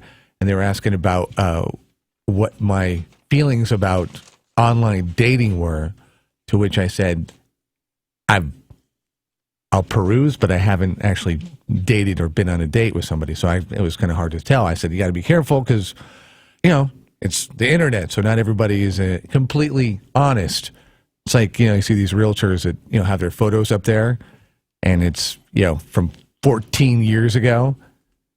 You get that and a little bit more when it comes to online dating. Well, hopefully this person is listening by chance right now, because a new study found this is a way for you to improve your prospect list and people coming to you. Because at this point, whether it's, what's the swiper? Tinder. Yeah. You got Tinder, you got Match.com. There's a bunch of them. But right now, you got basically 2 or 3 seconds to make your impression, and then if not, you're getting swiped. A new study found that, and this is out of Princeton University, so they put some effort into it. The trick, all right, in your pictures is to have your arms out to the sides, or apparently this works equally as well. Put your feet on the desk, lean back with your hands behind your head. Hopefully you don't have the precipitation marks, perspiration. But apparently that has worked a lot more than people that crossed their arms or kept their arms in tight. And basically it comes down to, like a peacock in the animal world, taking up more space and maximizing presence is used as a signal for attracting a mate.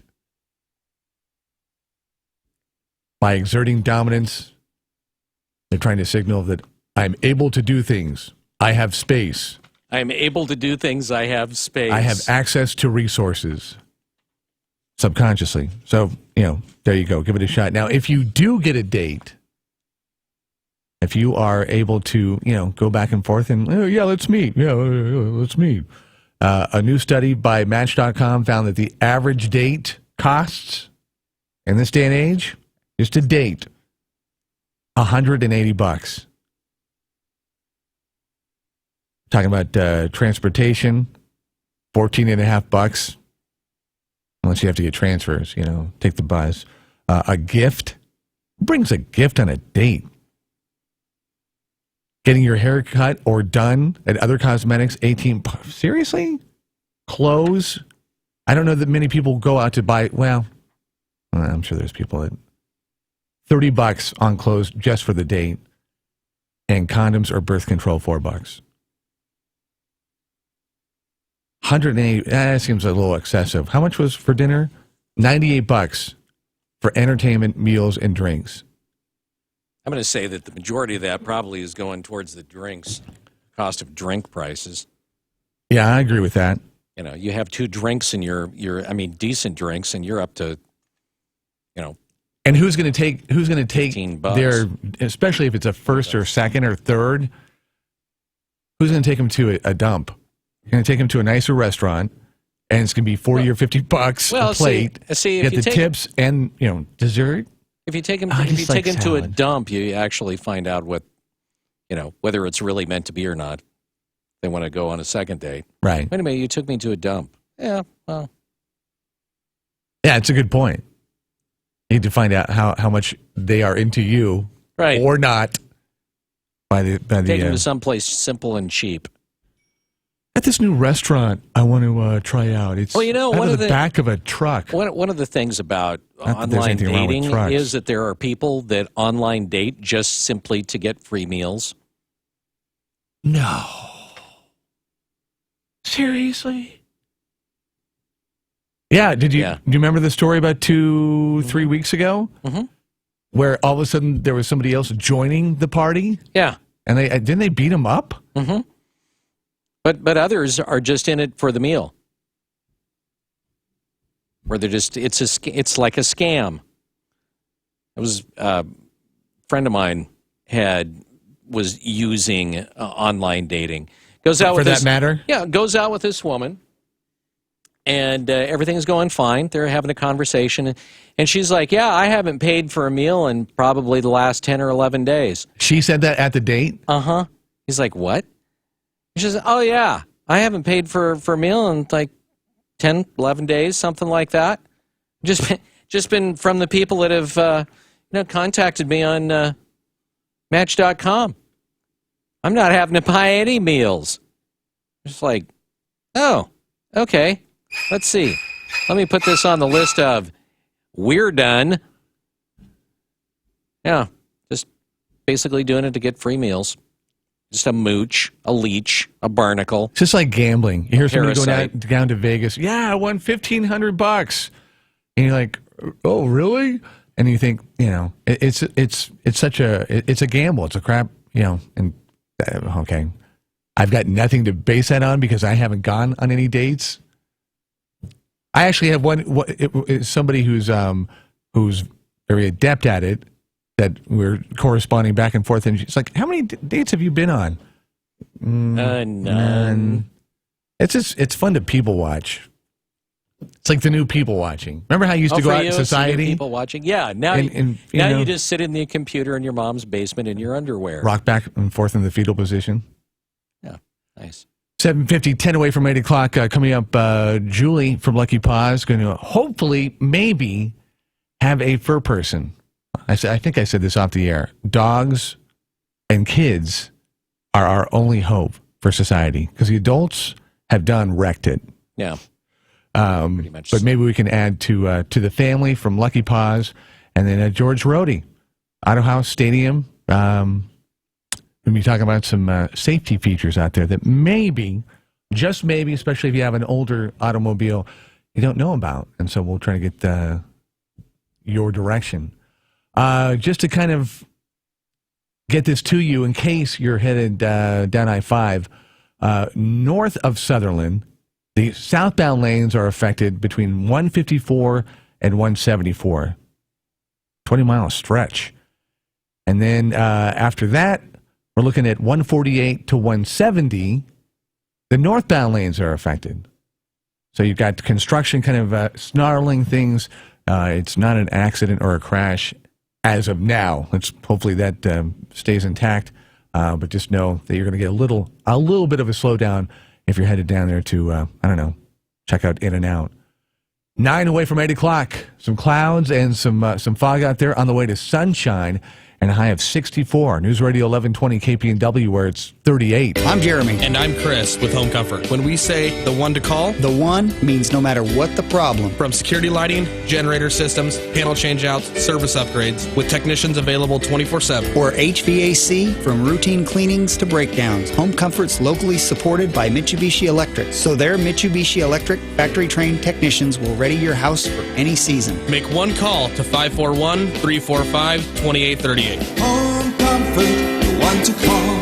If you need to sell your home, listen up. Lars here to tell you about a real estate agent right in Lane County that takes the stress out of selling a home. I'm talking about Jeremy Parmenter of Keller Williams Realty. Jeremy has a marketing system for selling homes on a whole different level than anyone you're going to talk to in Lane County. Jeremy works with the top real estate developer in Oregon, and week after week, Jeremy attracts hundreds of buyers, which creates demand and helps your home sell fast and for top dollar. That's why Jeremy offers a home sale guarantee. If Jeremy can't sell your home at a price and deadline you agreed to, he'll buy it. Plus, it's risk-free. If he isn't doing his job after one day, you can fire him. But don't worry, you won't, because he outsells the average agent 8-1. If I needed to sell my home and lived in Lane County, I'd call up Jeremy. Call Jeremy today at 541-255-5685. That's 541-255-5685. And start packing. Ladies, mark your calendars for May 26th. Enjoy an evening of fun, fashion, and friends at the Head to Toe Women's Expo, brought to you by the Corvallis Clinic. Unwind, shop, and learn from a variety of featured boutiques, home goods shops, healthcare centers, and local businesses. Get free health tips and screenings in the Corvallis Clinic Corner. The Head to Toe Women's Expo, May 26th at the OSU Alumni Center. Sponsored by the Laura Gillott Home Team with Keller Williams Mid-Willamette, Samaritan Plastic Surgery Clinic, OSU Alumni Center, and this station.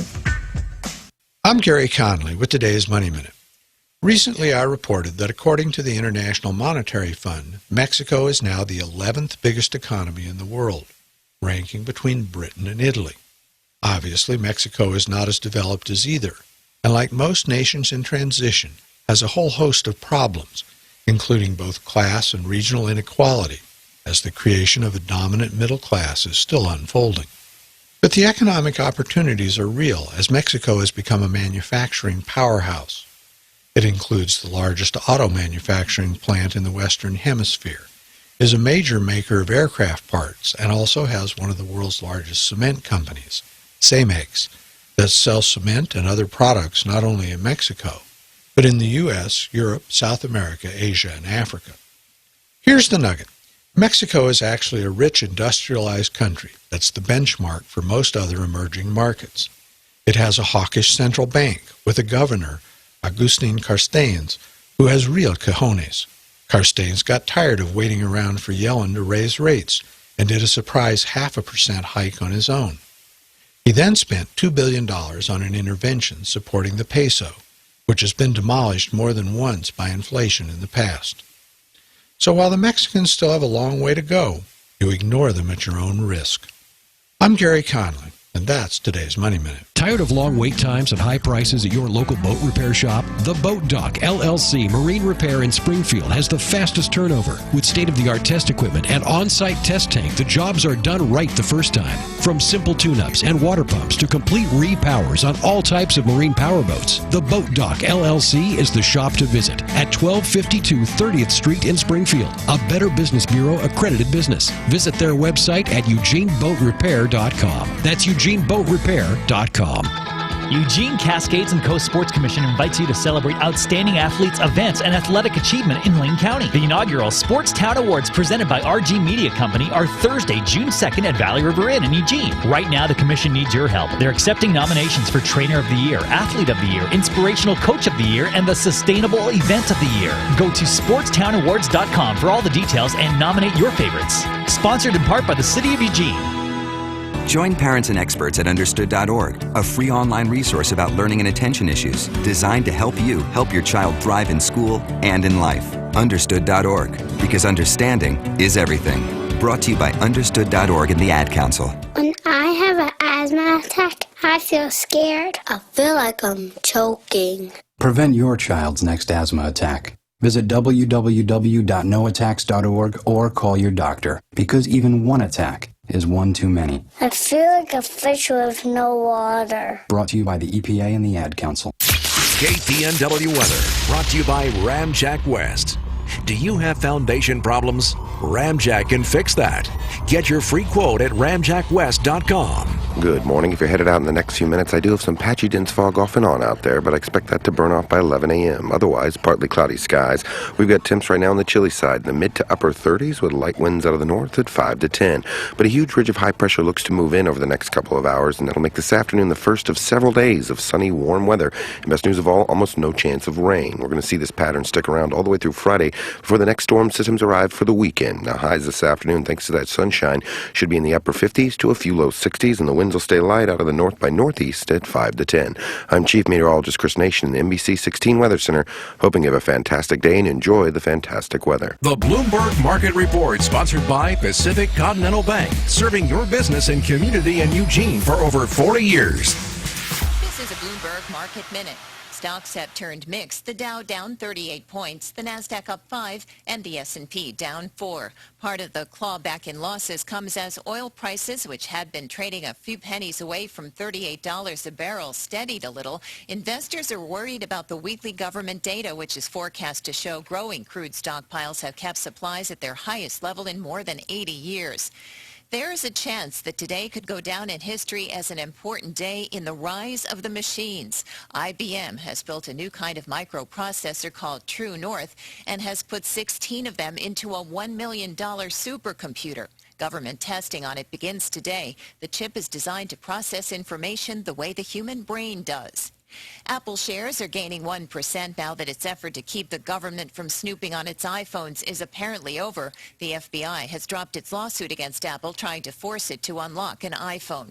I'm Adrienne Mitchell, Bloomberg Radio. He wins among virtually every single demographic class, and this has set the political establishment on its ear. They don't know what to make of it. I'm Lars Larson with the Northwest Report's commentary in just a moment. Have you ever thought about all the money you spend at the pharmacy buying a shaver, and it's just a cheap piece of plastic? Harry's.com was started by two guys passionate about creating a better shaving experience. They bought a blade factory in Germany. They turn out the best blades, and the starter kit, 50 $15, and it's delivered to your house, and delivery is free. Go to harrys.com right now. Enter my code name Lars in the promo box. $5 off your first order. Enter my code name Lars for $5 off your first order. That's harrys.com. Change the way you shave forever.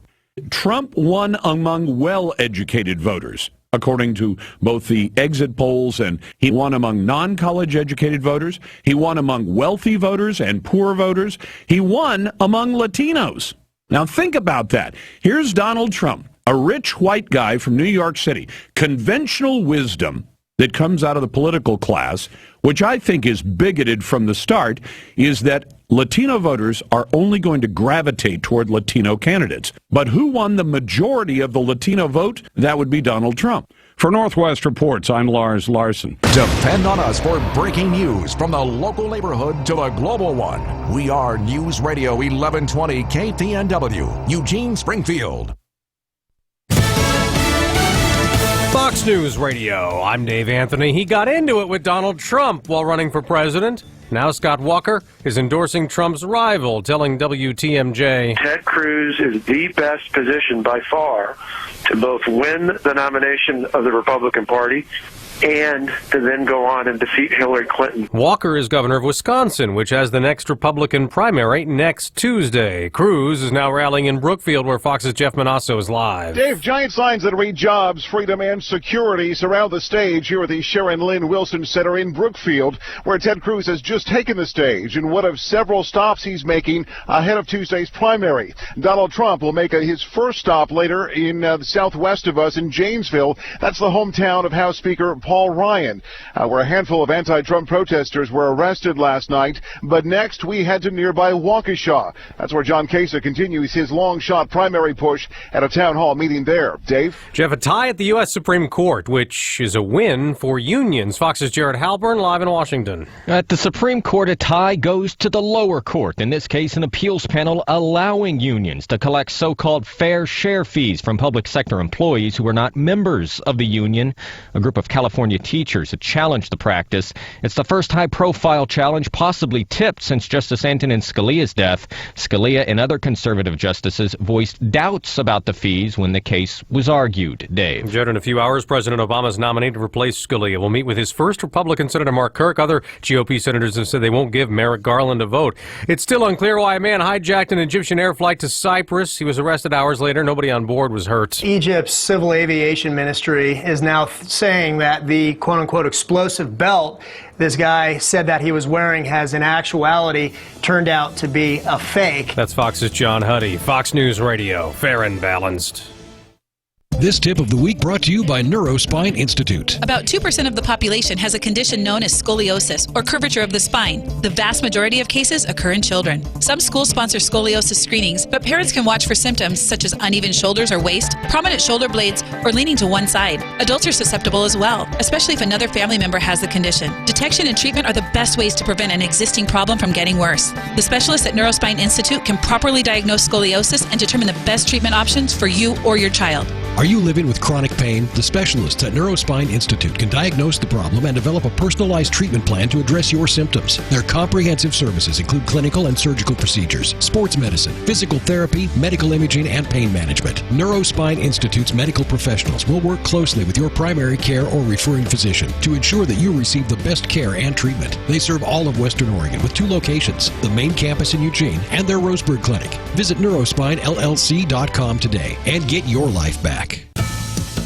Utah is making history in the abortion debate, approving a new regulation. Fox's Tanya J. Powers details it live. Republican Governor Gary Herbert has signed a bill that makes the state the first to require doctors to give anesthesia to women having an abortion at 20 weeks of pregnancy or later.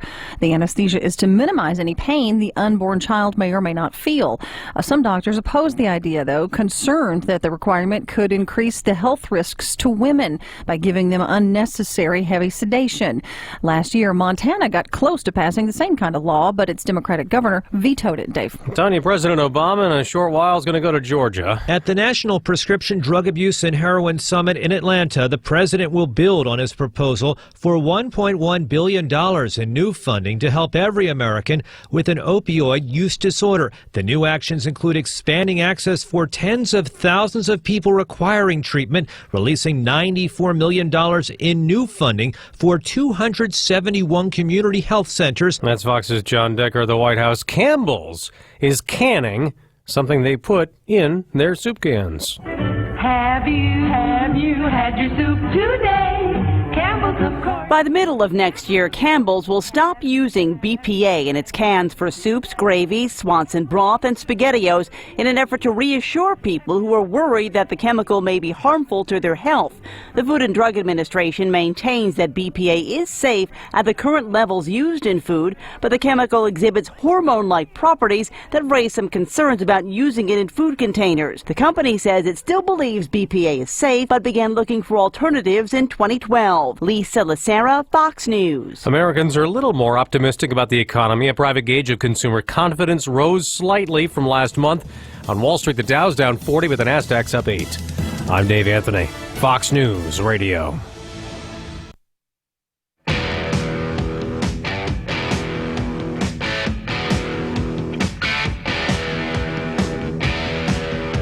$11:20 KPNW. 8:05. Wake up call all over Tuesday. Good morning. Clouds and foggy morning, giving way to a sunny and good looking 64 for the temperature high. Right now 38 degrees. Got that situation I-5 just around Sutherland with the construction slowing things down. Now we got something here. The eastbound lanes affected of 69. I'm having that's Beltline, right? Milepost 9 eastbound lanes are affected with the crash. So just know that you've got that to look forward to unless you can circumnavigate. So the word is TMZ has photos of Axl Rose and AC/DC leaving a rehearsal space in Atlanta. Not together, but a little while apart. So the rumors of Axl joining AC/DC look like there might be some credence. Of course, for 20 years, Axl hasn't had much on his plate, so he probably jumped at the invitation.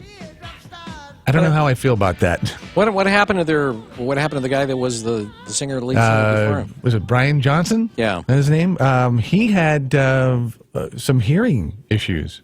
Gee, go figure. Go figure. I'm surprised that's not heard about more often. But there was a concern regarding loss of hearing, so he's kind of taking a hiatus. Guns N' Roses was such an iconic band that you could just kind of have over there. I'm curious what, really devout AC/DC fans, like my 5-year-old friend Leah at karate. She loves AC/DC. It's just it's going to be a totally different feel. But, what are you going to do? You want the music to go on. That's what happens. 8:07 news coming up in a couple of minutes. Yeah, we'll have these stories. A couple of bad parents or alleged bad parents in Cottage Grove. We'll take a look there. Oh, the City Hall, guess. You think the price is going to go up? You think the cost of that's going to go up again? Maybe. We'll have that story. Oh, and speaking of costs, PERS. Remember, not all that long ago, they were saying, well, PERS has $18 billion of unfunded liability. Wrong. It's $3 billion more than that. And that's just over the course of a year. Those stories and more are brought to you by Burrito Amigos, the friendly ones, but we'll have a good story, too. This one about OSU. It'll be coming up during your news, brought to you by Burrito Amigos on KPNW. Burrito Amigos is a business rule breaker. In business courses, it's taught you can make a product cheap and fast, cheap and good, or good and fast, but you can't have it cheap, fast, and good. Burrito Amigos, therefore, is an outlier. You do get all three characteristics in any product at Burrito Amigos. How many burrito places can claim they put real, tender pieces of black Angus beef in their huge burritos and yet sell them for way under $10 and get them to you in just a couple of minutes? Take anything off the menu and it's the same. I'm a new convert to the Burrito Amigos shrimp burritos, and they're like something from what most people would consider to be a fancy sit-down restaurant. You've got to love a business that breaks the rule of three and then gives you friendly service as a bonus. That's one of the reasons why I'm one of Burrito Amigos' biggest fans. That, and they use two types of bacon in their bacon burritos. That's another business rule. You can't have it cheap, fast, and good with two types of bacon. Unless it's Burrito Amigos in Eugene and Springfield. They could be burrito unicorns. Turn the clock back and engage your imagination as Radio Redux reprises radio days of yesteryear. Performing at the Holt Center on April 8th and 10th, Radio Redux turns its critically acclaimed retro-modern radio storytelling talents loose on the hit comedy It Happened One Night. Get in on the fun of this madcap road trip romance between a spoiled socialite and a roguish reporter. Lots of laughs in Radio Redux's stage version of the Oscar-winning film. It Happened One Night at the Holt Center on April 8th and 10th. Get your tickets today. Man, do I love card night. You ready, boys? You got a king? Go, fish dad! Oh, come on! This is WWE superstar Titus O'Neil. The smallest moments can have the biggest impact on a child's life. Take time to be a dad today. Learn more at 877-4DAD-411 or visit fatherhood.gov. Brought to you by the U.S. Department of Health and Human Services and the Ad Council. You'll hear it here first. This is your wake-up call on News Radio 1120. KPNW. Good morning. This look at the news brought to you by Burrito Amigos, the friendly ones, featuring great breakfast burritos and fresh brewed locally roasted coffee for a tasty start to your morning. Here's what's going on. A Cottage Grove mother accused of fracturing the skull of her 9-month-old baby boy. Police were contacted by staffers at Riverbend Hospital after a CT scan revealed that the baby did indeed have a skull fracture. 21-year-old Kendra Ulmer was arrested on charges of felony assault. Ulmer had taken her baby to a Cottage Grove doctor for a well baby checkup. During that exam, the doctor discovered what he thought may be a skull fracture and sent the baby to the hospital for x-rays. Ulmer eventually admitted to police that she did shake the baby by the hips to calm him down. She said the child wasn't sleeping and that she was tired from a lack of sleep. She told police that she was shaking the child and her chin hit the baby in the head more than once, hard enough to make her chin hurt. Then you have the story of this Cottage Grove man who is facing third-degree assault charges, accused of burning his 4-year-old son. Police arrested Clint Wayne Wilson. The investigation there started on a referral from the Department of Human Services, indicating that a 4-year-old boy had reported that his father had used a match to burn his genitals. The child complained to his mother that his penis hurt after returning from a visit with his father over the weekend. The child's mother noticed a mark that she thought was a rash. The child eventually disclosed that the father had purposely burned that area. He was arrested. It was the center of the debate over the Secure Rural Schools funding several years ago, and now it's the center of another discussion. That is, what do we do with it? It is the old Lane County Forest Work Camp. That 105-acre property was originally used as an inmate work camp where low-level offenders would go to live and work and hopefully be rehabilitated. The camp had been funded originally by timber dollars.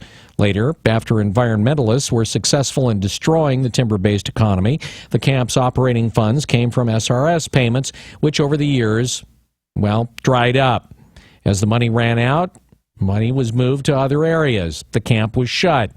Now Lane County is looking to either sell or lease the property as it continues to maintain and staff that shuttered land. And a special permit also allowing the property to exist on prime forest land is running out. So the county wants to dump it. The county spends about $250,000 a year on that particular property. The state of Oregon is adding more than $9 million to a program that helps low-income residents save for the future. Brad Ford reports. The money will go to a network of nonprofits that comprise the Oregon Individual Development Account Initiative. It helps support people so they can save for a home, a small business, or education. Last year, nearly 5,000 people took part in the program. The new money will be used for things such as helping low-income residents keep a car so they can get to work. Mercy Corps has a program to help young people in the Oregon Youth Authority start saving so they'll have a better chance for success after returning home. The initiative was created by the 1999 Oregon legislature. Brad Ford, KPNW. Well, it was a good night. No, it was a great night last night for Oregon State University fans. Rob Holloway has the story. Turns out the state of Oregon indeed has a Final Four appearance to celebrate after all. The Oregon State women joining Pac-12 mates Washington as two of the Final Four teams to play for the title. Listen to how epic last night's win was. They played a number 1 seed in Baylor in Texas, who are from Texas, close to Waco. Baylor had lost only once back in December. It was OSU's first Elite 8 appearance, and during the game, 3 of their stars were hampered with 4 fouls. In case you don't know, after 5, you're asked to leave. The crew of Ruth Hamblin, Jamie Wiesner, and Sydney Weiss, they held off Baylor, neutralizing All-American Nita Davis, who had come off 2 consecutive 30-point performances. They were lights out in the first half from the 3-point line and hit an icy spot, so much so that the Bears actually came back and tied things up. It was tied 57-all with 2:19 left, but OSU never gave it away, winning 60-57. Jamie Wiesner followed up a 38-point performance with a solid 16.8 rebound output and was named the tournament's outstanding player. OSU Scott Ruick talked about the seasoning his team received from a Pac-12 schedule. We talked before the game, and I said, you've played the most amazing schedule this year. I mean, we've played in what is turning out to be the toughest conference in the country, top to bottom, this year anyway, and they're ready. Second-seeded OSU women now have a few days to prepare for Connecticut, who have won the previous 3 national championships, looking for a 4th. In fact, they've won 5 of the last 7 titles. The game is Saturday, 3 p.m. Bill, back to you. The amount of unfunded liabilities carried by the public employees' retirement system has now surpassed $21 billion. Go Oregon, which is up from $18 billion last year. Analysts say the growing deficit is being caused by high pension costs and poor returns on investments that the fund state pensions, and that a state Supreme Court decision overturning legislative efforts to rein in pension costs also has levied a hit on the system. The Public Employees Retirement Fund literally lost 5% of its value over the course of a year between January of 2015 and this year. The cost of the unfunded liabilities, of course, will be shouldered by public employers like state and local governments, school districts, and emergency service departments. And where do they get their money? Oh, yeah, taxpayers. Public employers will be forced to consider budget cuts, layoffs, and tax increases to pay for pension costs.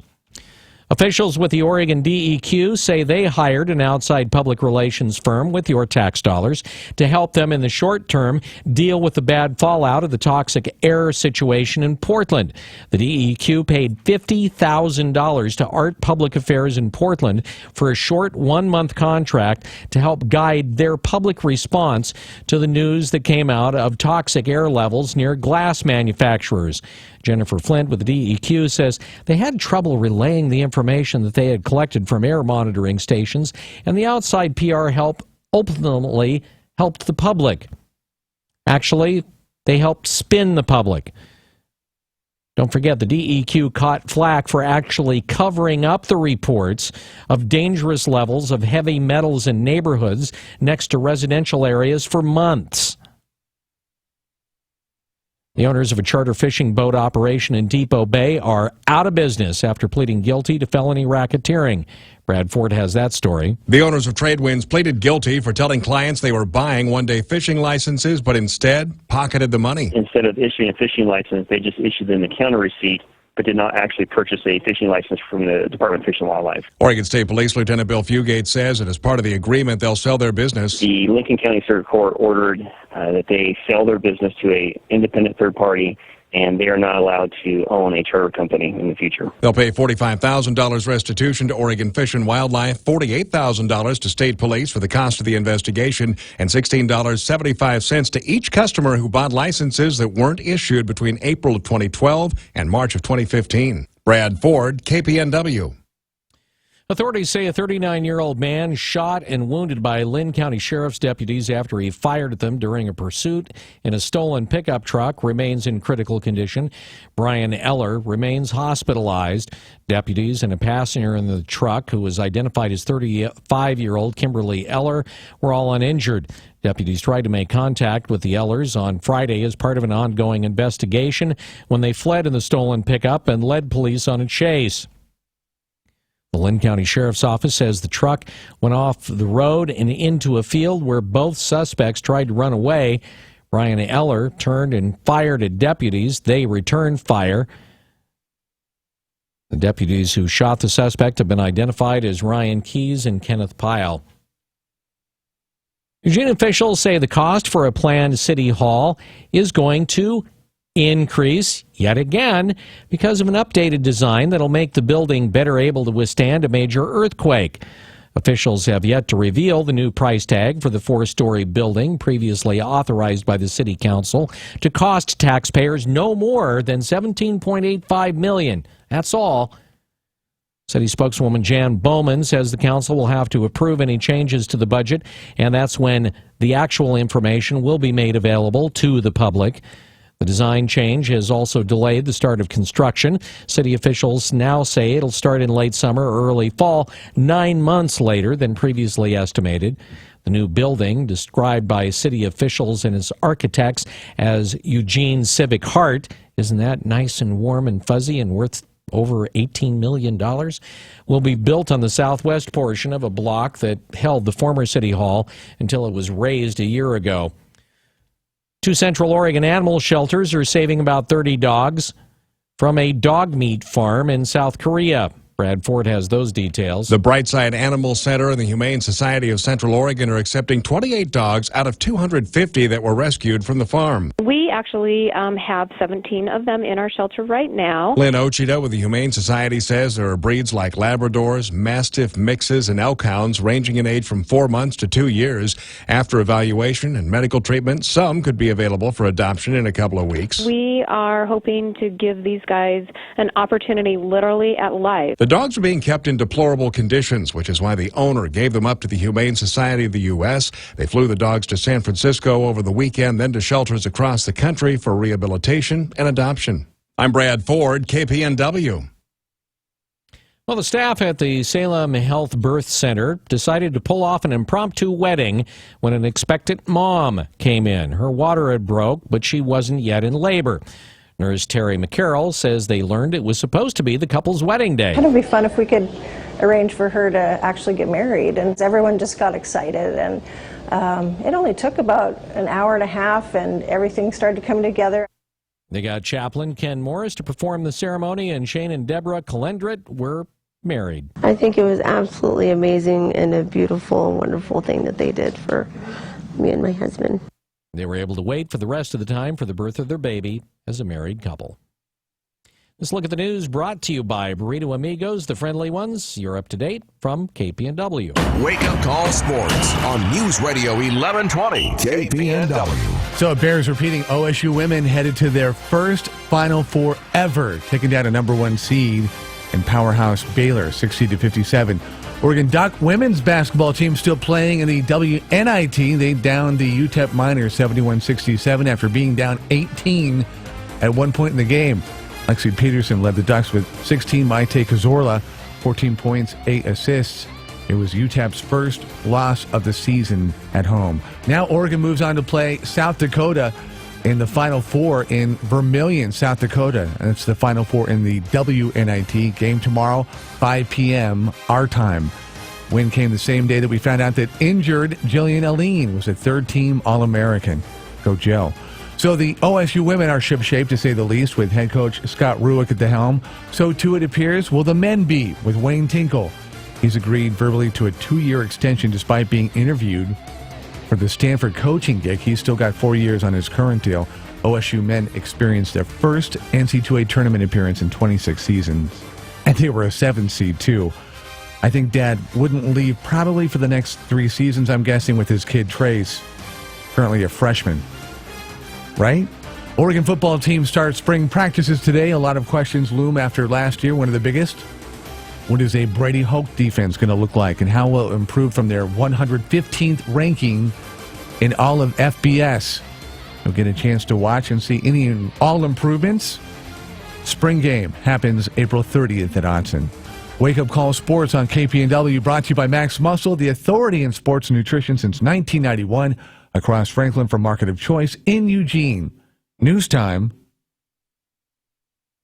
8:24. KPNW weather, brought to you by Ramjack West. Do you have foundation problems? Ramjack can fix that. Get your free quote at ramjackwest.com. Good morning. If you're headed out that door in the next few minutes, we've got patchy dense fog off and on out there with under partly cloudy skies, and it's chilly. Temps are in the mid to upper 30s with light winds out of the north at 5 to 10. This afternoon, high pressure looks to move in and bring the first of several days of sunny and dry weather. Almost no chance of rain. You'll be hard-pressed to find a cloud by this afternoon. And thanks to that sunshine, temps are going to shoot into the upper 50s to a few low 60s. I'm Chief Meteorologist Chris Nation in the NBC 16 Weather Center, hoping you enjoy this fantastic weather. Built for business. In business, time is money. In business, money is also money. No wonder nearly 1,000 businesses choose Comcast Business Internet over DSL from the phone company every single day. Not only is it up to 5 times faster, it's actually a better value when you go with the fastest plan. So take a minute out of your busy schedule and call Comcast Business. It will be well worth your time and your money. Switch to Comcast Business Internet. Then add voice and TV for just $34.90 a month. And ask about our 2-year price guarantee. Call 800-501-6000 or visit ComcastBusiness.com. Comcast Business. Built for business. Offer ends 5/31/16. Restrictions apply. Limited to 1 voice line and private view TV for new customers. 2-year contract required. Requires Comcast Business Internet at an additional monthly charge. Equipment taxes and fees, including broadcast TV fee extra. Savings claim based on cost per megabits per second. Compares Comcast 100 megabits per second and 20 megabits per second DSL downloads. This winter, we received more rainfall than in the past 75 years. Severe weather can cause damage to your home's foundation. Ramjack can fix that. Get your free in-home evaluation at ramjackwest.com. CCB 146906. When you take the train, there's no telling what adventures await you. But that didn't stop us from speculating. Here's how it works, Mary. You tell me what you do aboard Amtrak Cascades, and I'll use my powers of prognostication to predict your path. Still game? I'm game. While riding the train, do you A, relax in your seat, or B, visit the bistro car? Relax in my seat. Catch some Z's, or be productive? Be productive. Open a book or your laptop? Laptop. Email or blog? Blog. Okay, here goes. While blogging in your comfy leather chair, you're moved by the sweeping views of the mossy megalopolis that is Oregon. You start building tiny train terrariums with native moss and even make punny t-shirts like, don't forget to moss. Wow, that's pretty specific. Yeah, it's a gift. Amtrak Cascades. See what happens from Eugene to Portland for less than $20 one way. Start your adventure at amtrak.com/see what happens. Restrictions may apply. I'm not a bodybuilder. I am not an athlete. I'm not into health clubs. I do not eat junk food. I am not a young man anymore. I am exercising daily. I am feeling great. I am loving life. I am Max Muscle. Max Muscle Sports Nutrition, Franklin Boulevard, Eugene. It's 6:42 p.m. Time for Steve Plotto and his son Dylan to do the dishes. They talk about everything from the yuckiness of girls to the awesomeness of his soccer team. Sometimes they don't talk at all. Then, hey! The dreaded splash fight. It's Dad o'clock, and it's the best time of the day. Because the smallest moments can have the biggest impact on a child's life. Take time to be a dad today. Call 877-4DAD-411 or visit fatherhood.gov. Brought to you by the U.S. Department of Health and Human Services and the Ad Council. I won't mention any names, but their initials are Holloway in London. The Wake Up Call. News Radio 1120 KPNW. Okay, I don't know. We might not need this segment. Remains to be seen. Because we have Julie in from Lucky Paws, as she comes in every Tuesday. But we might not need to look for a family because Bill and Trooper, the puppy, the adorable puppy, with a great story. They're hitting it off. Isn't he cute? I love the fact that he just like runs around. He's got so much confidence. Anyway, he's got so much energy. He's a puppy and confidence. Who talk about Trooper, because we need to get this story on the air. Trooper is just a baby. He's only, I think, 9 or 10 weeks old, and we got him in a couple weeks ago, but he was just so sick. The poor little guy. He wasn't eating. He was so dehydrated. He had to be on fluids. He had severe kennel cough that was just killing him, basically. So he's been a really sick little guy. So it's kind of fun. That's why I brought him, because he's made such a big turnaround. It's fun to see, you know, because a lot of times these little dogs don't make it, especially when they're puppies like this. So it's fun to see he's doing well. He's happy. How long has he been completely out of the woods? For just about a week now. He's been great and totally healthy now for a full week.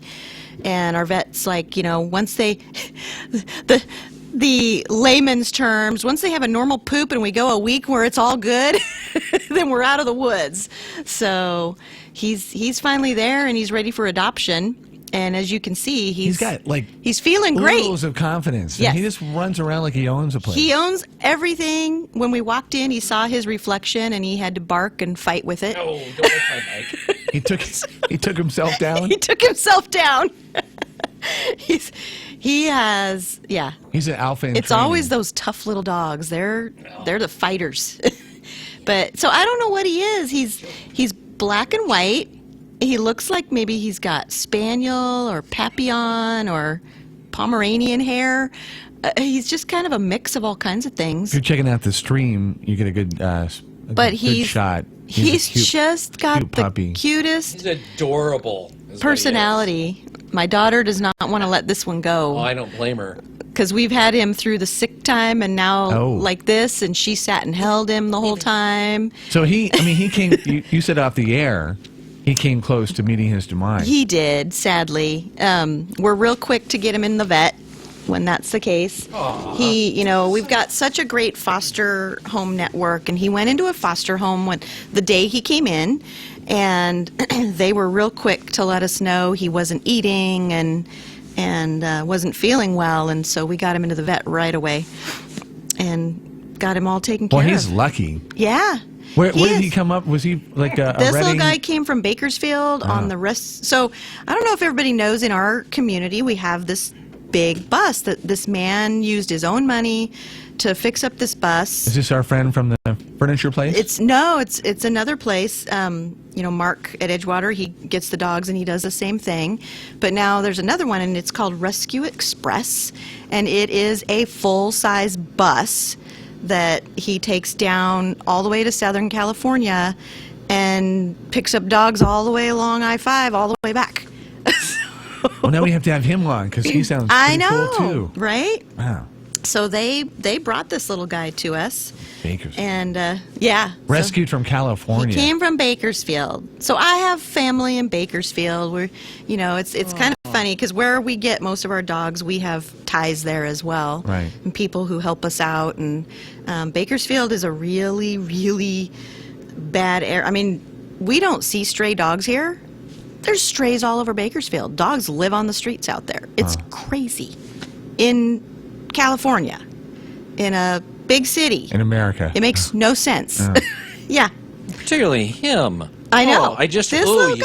I know. You just want to just rub him. So cute. He's just oh. How big do you think he's going to get? Maybe like 20, 25 pounds, I would guess. Oh, man. Really? Yeah, I don't know. How old? He's like 9 weeks old. That's all? Yeah. And he's that coordinated? Maybe 10. Oh, well. Okay. Well, now, I'm careful, because you forget. I forget, because he is so coordinated. You have to set him down, because if you, even a foot, let him drop, he flops.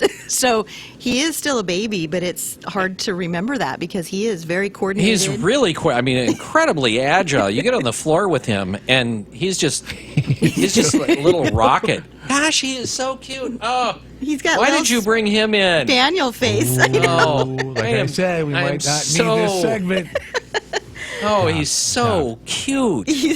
What's stopping you from adopting him, Bill? Oh, because we have a sociopath dog at home. I thought. You still? Oh, well, you thought what? I he thought hired that a dog. hitman? I thought he gave it to his sister. Maybe. No, she's awful. Giving it back. Oh. So what's the adoption fee for Trooper well, he's here? a puppy, so I'm sure it's $350 adoption. Oh, make fee. him free. Make him free. He needs a. Oh, I'm telling you. If you we did have every a kid, dog free, we would be out of business. If That's you- the problem. if you have a kid, I'm telling you, this dog is the best. Is he available for Still got a adoption little- now, or does he still have to wait? He is available for adoption now. Is he on the He website? is still. He may not be on there yet. Okay. He's still. We're still. You heard the little cough. He's still got a little bit of a lingering, Smoker's cough? thing, but his lungs are clear. Yeah, like this. What he had before was like a really bad virus in his lungs, and it was beyond kennel cough. It was more almost pneumonia type thing. And pneumonia.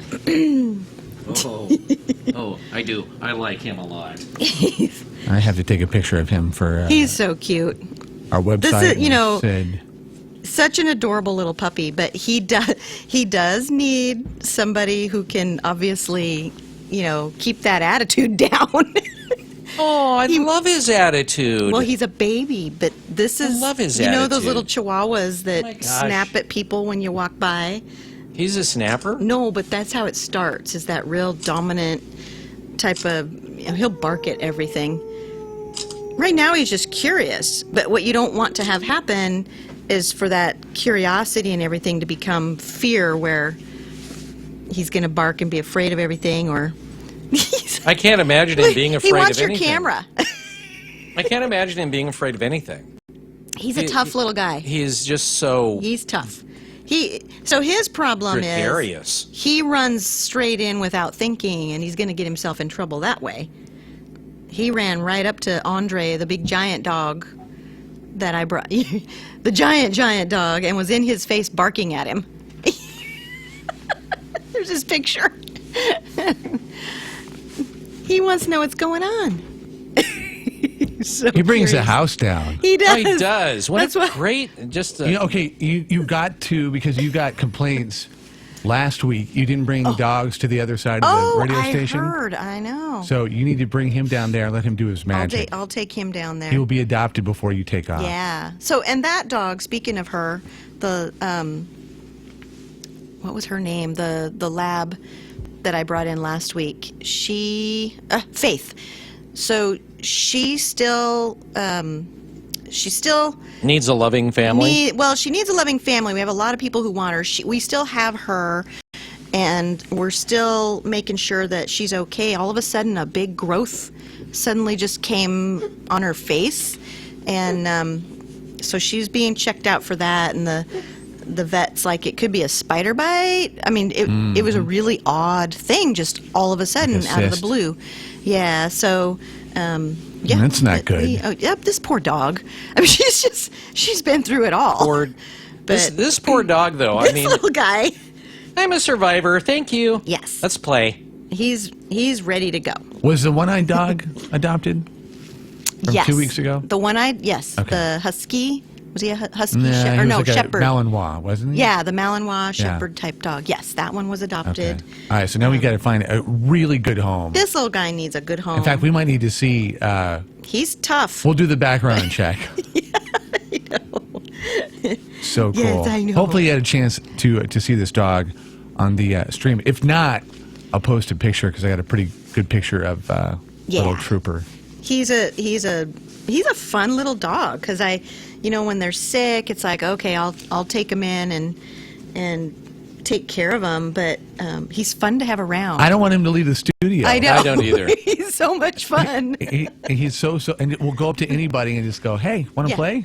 Very, very outgoing, playful. He's tiny. I have to watch my daughter because Yeah. She's in love. Well, I can And see where he's- adults might have to be very cautious You've about got where to they watch, stand. yeah, and especially step. younger kids, because he's so little, and if he jumps He's out of her quick, too. arms, yeah, just these little dogs can get hurt so easily. But You almost need a mosquito net. That's it, a little butterfly net to keep In addition to it shut. Trooper, what else is going on with the shelter? So we're still collecting shoes. If you want to bring your shoes that you don't wear anymore or want to get rid of down to PetSmart, we have a blue bin down there, and you can just throw your shoes in there. And kind of maybe for somebody that doesn't know what it's about. Yeah, so this is a shoe drive that is helping us. We've got, you'll see kind of different fundraisers going on for us. If we ever bring in an animal that's really, really sick, on our Facebook page, we'll usually post and, maybe ask for support that way. But this is different. This is us working on getting a building or, a property. And so it's going to take us a while, but this is for our building fund. And we are doing a shoe drive. And for every 25 pair of shoes that we collect, I know it sounds weird, I think they give us, for every 25 pair of shoes, we get $10.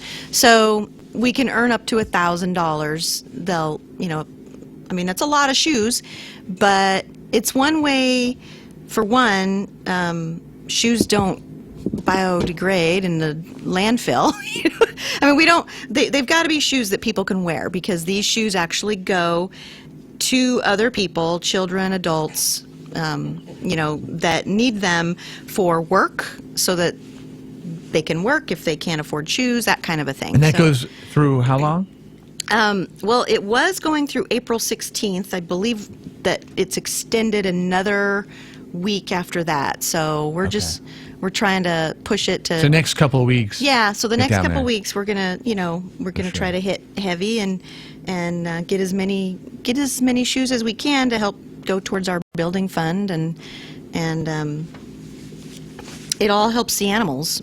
If we don't have a down payment to buy something, we can't buy anything. So our vision in our next 5-year plan is to have more of a property sanctuary type of place for these dogs. We're not able to help a lot of local dogs with severe behavioral problems, and we've got people that are willing to try, but we don't want to bring something in that's going to hurt somebody that we can't help, and that kind of thing. So, and there's a lot of people in this community that need help with that. Okay, one more time. Hit us so with if somebody's just turning the radio on, tell us about this little critter. Lil Troop, he's about 9, maybe 10 weeks old, and I think he's like a spaniel, maybe Pomeranian, maybe Papillon, because his coloring's Papillon mix. This little guy is going to be an outgoing, fun, high energy little dog. So he's not just. I'm ready to play. He loves people, and wants that in your lap, but it's not for very long. So just so you know, this is not your. He's little, he's cute, he's not a total lap dog. He's a go kind of guy. Lots of energy, So cute. lots of fun. After a walk, though, where he's just kind of sacked out, just to watch him sleep would be. Yes, and he wants to sleep in cute. your lap. That'd be okay. Great place. He's a good little cuddler. Yeah. Hey, Julie, thanks for coming in. Thank you. Don't forget to walk him down the other end of the hall. I will take him down there. He's adorable. Thumbs up from the Wake Up Call. 842, Rhodey next. The Bloomberg Market Report, sponsored by Pacific Continental Bank, serving your business and community in Eugene for over 40 years. This is a Bloomberg Market Minute. Stock indexes are mixed and close to the flat line as investors wait to hear from the head of the Fed. The Dow down 42 points, the Nasdaq up 9, and the S&P down 3, as investors wait for an afternoon speech by Janet Yellen and consider a report that consumer confidence rebounded this month. When it comes to homes, it's a seller's market. A survey of home prices finds that in January, the increase on average around the country jumped about 5.5% from the year before, about twice the rate of inflation. The head of the S&P Case-Shiller Index says the low inventory of homes for sale means would-be sellers seeking to trade up are having a hard time. McCormick is spicing up the bottom line. Cost-cutting helped to hand the maker of seasonings a quarterly profit boost of 32%. Acquisitions and a bump in sales also helped. And McCormick is raising its outlook for the year as it launches new products, including herb grinders and slow cooker sauces. I'm Adrienne Mitchell, Bloomberg. Pacific Continental Bank is proud to call the Eugene Springfield area home for more than 40 years. As your local banker, partner, and neighbor, we are committed to the health and sustainability of your business and our community. We know it takes more than a loan or deposit to help you succeed. It takes people who know you, your business, and your community. Who says we can't be more than a bank? Pacific Continental Bank, the right bank. Learn more at therightbank.com. Member FDIC. Northwest Burger inside the Fifth Street Market has burgers so amazing, they're an experience all their own. Freshly ground meat, local produce, combined with the creativity of local chef Garrett Kirsch, make for a burger experience like no other. Northwest Burger, the official burger of the Wake Up Call. Good news, sleep apnea sufferers. You're finally free to sleep comfortably anywhere you travel, even while flying, thanks to Transcend, the world's first portable mini CPAP device. And here's even better news. Right now, you can try Transcend absolutely risk-free for a full 10 days. Just call minicpap.com, 1-800-700-7670. Our smallest and most advanced portable design ever, Transcend Mini CPAP is as small as a soda can and weighs less than a pound, giving you the freedom to sleep in total comfort anywhere. For even more freedom, you can add a battery that's as tiny as a deck of cards. Transcend is so small and so light, you can fit it in your briefcase or purse to use anywhere you go. It's FAA compliant too, so you can even sleep comfortably while flying. So free yourself from your big, bulky CPAP device and start enjoying the freedom to sleep anytime, anywhere you go. Call minicpap.com now for your 10-day in-home trial. 1-800-700-7670. That's 1-800-700-7670. I can solve difficult problems for a Fortune 500 company. I can run a successful business. I can manage your home improvements. I can publicize your message. I can motivate your audience. I can put my military experience to work for your company. I can teach your children. I can boost your bottom line. I can add value to your workplace. I could be a loyal and productive employee. But I can't put my skills to work for your organization if I'm not given the opportunity. If you don't recognize my talents and ability. If you don't hire me. If you don't have an open mind and a workplace that's open to everyone. If you don't realize that America works best when everybody works. What can you do? What can you do? What can you do? You can remember that it worked. It's what people can do. It's what people can do that matters. Nearly 50 million Americans have disabilities. Capitalize on their talents with employment practices that benefit everyone. Learn more at whatcanyoudocampaign.org. Do you dance badly or hug in public? That's okay. You don't have to be perfect to be the perfect parent. Thousands of teens in foster care would love to put up with you. Call 1-888-200-4005 or visit adoptuskids.org for more information. A message from the U.S. Department of Health and Human Services, Adopt Us Kids, and the Ad Council. KPNW weather brought to you by Ramjack West. Do you have foundation problems? Ramjack can fix that. Get your free quote at ramjackwest.com. Good morning. If you're headed out in the next few minutes, I do have some patchy dense fog off and on out there, but I expect that to burn off by 11 a.m. Otherwise, partly cloudy skies. We've got temps right now on the chilly side, in the mid to upper 30s with light winds out of the north at 5 to 10.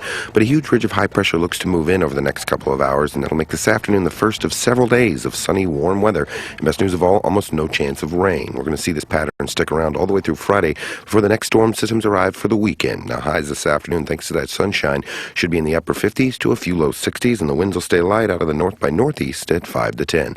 I'm Chief Meteorologist Chris Nation in the NBC 16 Weather Center, hoping you have a fantastic day and enjoy the fantastic weather. Hey, don't look at me. I didn't invite them. The Wake Up Call with Holloway in London on News Radio 1120. KPNW. 8:47. 13 away from 9 o'clock. News Radio 1120 KPNW, getting ready for the big 7-year blowout tomorrow. Just so you know, our 7th anniversary tomorrow. So we got probably some cake, and Wine Julie is going to be in here. She's always a party. You know who always is a party? I'll say it, George Rohde. And that's just because he's sitting right in front of Ramado House Stadium in Euro-Asian. Welcome back. Hey, how y'all? Good. You must have just gotten back from the south. Well, actually, I know better. Palm Desert is not really considered. It's south, but not considered the south. Yes, the south. Had a nice vacation. One talk about safety in automobiles. The automobile has come leaps and bounds in safety. And the first thing I want to say about that, getting your teenager a kid or a car, get them a modern car. You need the safety equipment. You've invested enough in them. Spend an extra $10,000 and buy a newer car with ABS brakes and stability control. Those are basic needs for teenage kids, male or female. I want to ask you about, if you're going to say that, the features that you talk about, I actually had a conversation with a friend of mine in high school because he had just bought a Chevy Impala. It was a tank, and he bought it with the idea that, hey, if something should happen, what about the actual frame part of the car? Well, yes, old cars with big mass do not have crumple zones. New cars have crumple zones. Matter of fact, they did a test. It was kind of cool. A 59 Chevy Impala versus a newer car. And they had head-on collision to show this. The person in the Chevy Impala would have been head-on collision, would have been killed, no doubt. The person in the newer car, the lighter car, would have walked away, maybe some minor scratches and injuries. Do not get the idea that the old cars with mass are safer. They do not have crumple zones. And what a crumple zone is, you look at the car and say, boy, that car really lost because the whole front of the car is just crumpled. That extra 2 feet of crumpling, which is very scientifically designed, engineered, is enough to save your life. If you stop immediately, the G's go right into your body and kill you, just basically. If you're looking for, but anyway, kids have that. You want newer cars for kids because, face it, that's how most kids die, is through automobile accidents. What would be the oldest car you would go with, writes Jeff? 2000, 2004? I will say somewhere in the neighborhood. Well, it depends because upper-end models had safety equipment that lower-end models didn't have. Things like stability control. That is, if you go into a slide, it will grab a hold, inner left rear brake it will put on, it will pull you out of that slide. And it's like magic. It's like somebody comes from above and puts your car on. I've been in demos where we've been on racetracks in vans and stability control and had outriggers on it, so it couldn't tip over. He just said racetracks in vans. Go ahead. Yeah. Well, to show the stability control, we were loaded in it, no stability control, professional driver, went into a skid, we went up on the outriggers. We didn't tip over. So tough to answer the year question maybe. But it's impossible. But I would say 2008, 2000, up to 2012. Some 2005s have stability control. I had a 2002 Acura TLS, had stability control, ABS stability control. Now, if you're really, really concerned, newer features in cars, the newest, greatest, and I have it on my 2014 Subaru, it's forward collision warning. And you have it that it will beep at you, or on my Subaru, it will actually slam on the brakes, put on the brakes for you. Now, it's not perfect. Sometimes you have cross traffic. Somebody hasn't quite gotten out of your way. I kind of want to give them a little thrill. This thing will slam on the brakes. So they're not perfect. But one time there was a piece of debris on the road. I was looking down to the left at the debris going on Bertelsen. Nobody ever turns off Bertelsen. Somebody went into their driveway. Beep, beep, erk. I think it saved me just once. But just once is worth the money. Worth the price of admission. Right. So which cars, I mean, if we're talking to a parent who might be looking at some prospects out there, which brands? Okay. So what I'm going to do here is I'm going to say, get the April buying edition I knew of you cars. were going to say well, that. I believe in it. It is. Just it's not throw out perfect. a couple. Volvo, Toyota. Most cars have all of these features. Lower end cars don't tend to have the features. So you probably looked at that Consumer Reports. I always study it. Which got the good scores? Well, good scores for safety, good scores overall. Safety, yeah, because we're talking about all of the upper end cars got pretty good safety records, but I don't scan completely for that. And if Kia? Pardon? Some of the Kias are good. The newer Kias are good. There is not too many unsafe cars. For instance, let's go back to in the 90s, Suburban. You think Suburban, great vehicle, right? Well, they had a little bit of a problem. The steering wheel rotated up into the driver's head.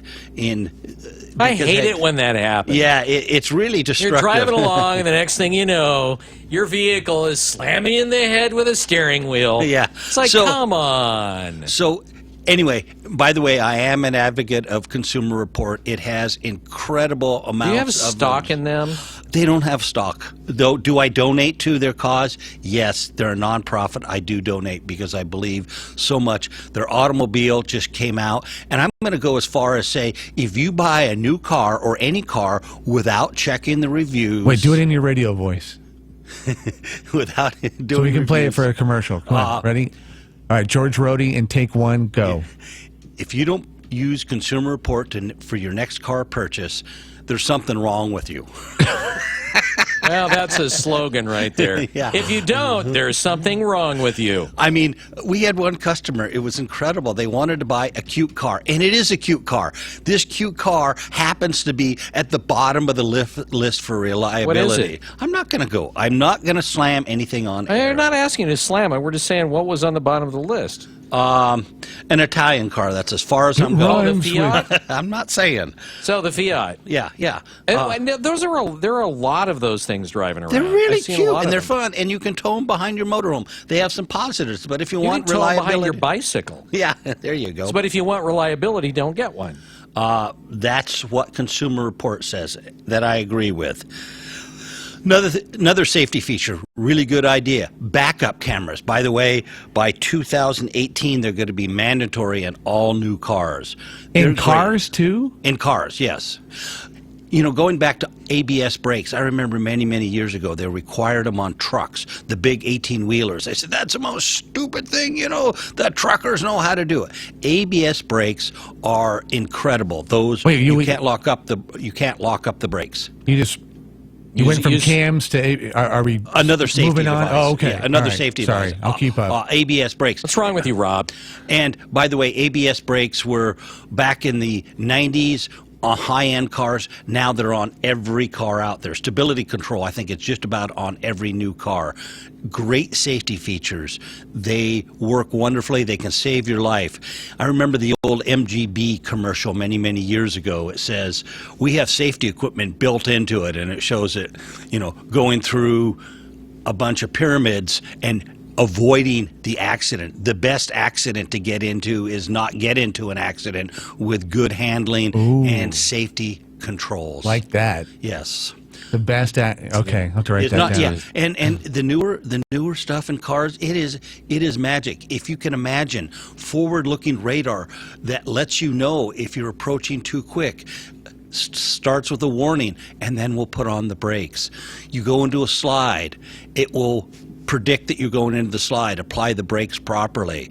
Lane change, it looks at the road ahead, and if you're going outside the white lines without your turn signal on, it starts beeping at you. We're coming down to a minute, just so you know. So what happens with one of these things? If you're in heavy traffic, you're trying to get over into another lane, you're speeding up, and you're going to have to tailgate for a minute before you can cut over into that other lane to, either take an off-ramp or whatever it is you need to do. Is this thing going to screw you up? No. It's only if the closing speed is too quick. In other words, if you can tailgate a car, okay, as long as that car's not slowing down. If you both going the same speed, it's fine. If the other car is going at less speed and your approaching speed is quicker than it detects a collision, then it will put on the brakes. But yeah, you can get behind a car close. Okay. And that's practical. By the way, I wanted but sometimes if you're trying to pass somebody, where you have to speed up and maybe potentially get on somebody's bumper. Point taken. Auto House Stadium, Euroasian. Stadium is having an alignment special. Ready for this? $49.95. Four-wheel alignment. Oil services, $29.95. Stadium. George Rohde, the Thank man you. with the plan. Hey, that's it for us. We'll see you tomorrow celebrating 7 years together. A very special wake-up call. Hi, Mike here with some info on West Eugene. Did you know there are over 400 businesses on West 6th, 7th, and 11th? Yeah, 400. You'll find stores galore to spruce up your home. From cabinets to carpeting, furniture to flooring, lighting to landscaping. Maybe it's time to splurge on a comfy new mattress or a soothing hot tub. Perk up your place with new paint or pillows. Treat yourself and your home by heading over to West 6th, 7th, and 11th in Eugene. Go West, home improvers. Go West. Tired of long wait times and high prices at your local boat repair shop? The Boat Dock LLC Marine Repair in Springfield has the fastest turnover. With state-of-the-art test equipment and on-site test tank, the jobs are done right the first time. From simple tune-ups and water pumps to complete repowers on all types of marine power boats, the Boat Dock LLC is the shop to visit at 1252 30th Street in Springfield. A Better Business Bureau accredited business. Visit their website at eugeneboatrepair.com. That's eugeneboatrepair.com. Eugene Cascades and Coast Sports Commission invites you to celebrate outstanding athletes, events, and athletic achievement in Lane County. The inaugural Sports Town Awards presented by RG Media Company are Thursday, June 2nd at Valley River Inn in Eugene. Right now, the commission needs your help. They're accepting nominations for Trainer of the Year, Athlete of the Year, Inspirational Coach of the Year, and the Sustainable Event of the Year. Go to sportstownawards.com for all the details and nominate your favorites. Sponsored in part by the City of Eugene. When you need painting, you want the best. Fitzpatrick Painting. Don't settle for less. Specializing in house repaints, interior and exterior, and commercial buildings, Fitzpatrick Painting also provides a full line of carpentry services and so much more. Experience the difference. Find them at fitzpatrickpainting.com for your free estimate and more information. Fitzpatrick Painting. Unsurpassed in customer service and quality. Fox News, fair and balanced. We report, you decide. On News Radio 1120 KPNW Eugene Springfield. Fox News Radio, I'm Lisa Brady. Donald Trump's campaign manager now facing criminal charges, a misdemeanor battery count because of an incident with a reporter in Jupiter, Florida. Trump, in a written statement, says Corey Lewandowski is absolutely innocent and looks forward to his day in court. A former candidate has just endorsed Ted Cruz in the next GOP primary state, Wisconsin. Former GOP contender Governor Scott Walker is throwing his support behind a constitutional conservative who he tells WTMJ has the best chance at beating Hillary Clinton this fall. It's time that we elect a strong new leader, and I've chosen to endorse Ted Cruz to be the next president of the United States. God bless Governor Scott Walker. That's Ted Cruz responding at a rally here in Brookfield. He'll be joined by Governor Walker on the campaign trail in the coming days and in a very tight race for the GOP here in the Badger State. Fox Radio's Jeff Manasso. North Carolina's Attorney General Roy Cooper just announcing he will not defend in court the new state law that prevents local governments from passing protections for gay and transgender citizens. Cooper opposes the law but is named in a lawsuit filed by gay rights activists. A win for unions by default at the U.S. Supreme Court. Fox Radio's Jared Halpern live in Washington. The so-called fair share fees survive a Supreme Court challenge. An evenly divided 4-4 decision leaves the appellate ruling in place, which allowed unions to collect fees from public sector employees who were not union members for collective bargaining efforts. A group of California teachers challenged the practice and appeared to win over the court's conservative justices, including Antonin Scalia, during January arguments. This is one of the first high-profile cases potentially tipped because of the vacancy created by Scalia's death. Lisa. Jared, the families of U.S. diplomats and military personnel are being ordered out of southern Turkey. The Pentagon and State Department citing security concerns because of recent attacks. Fox News Radio, fair and balanced.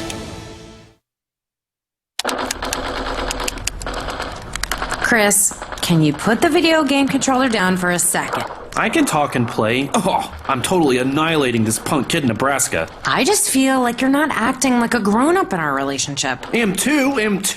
Well, you still ride your skateboard to work, there's the comic book collection, the race car bed. Look, I'm young at heart. but I put money into my 401k every paycheck. I picked up a few savings tips at feedthepig.org. I have control over my financial life now, and that feels pretty grown up. Put away a few bucks, feel like $1 million bucks. Putting some money from every paycheck into a savings account or contributing to your 401k can make a big difference later. For free ideas and easy tips on ways to save, go to feedthepig.org. That's feedthepig.org. So, I bet I look like a grown-up to you now. Well, except for the footy pajamas, I'd have to agree. This message brought to you by the American Institute of Certified Public Accountants. From the Fox Sports Studios in Los Angeles, here's Deb Carson. Mets ace Matt Harvey says he plans to make his scheduled opening day start despite recovering from blood clots on his bladder. I guess it started with a bladder infection that created a blood clot in the bladder, and passed it yesterday. It wasn't a great first day of my 27th birthday, but we cleared that, and then we had a little procedure done this morning just to go in and check the bladder, and everything was clear. And I'm cleared to go, cleared to do some minor activities today. And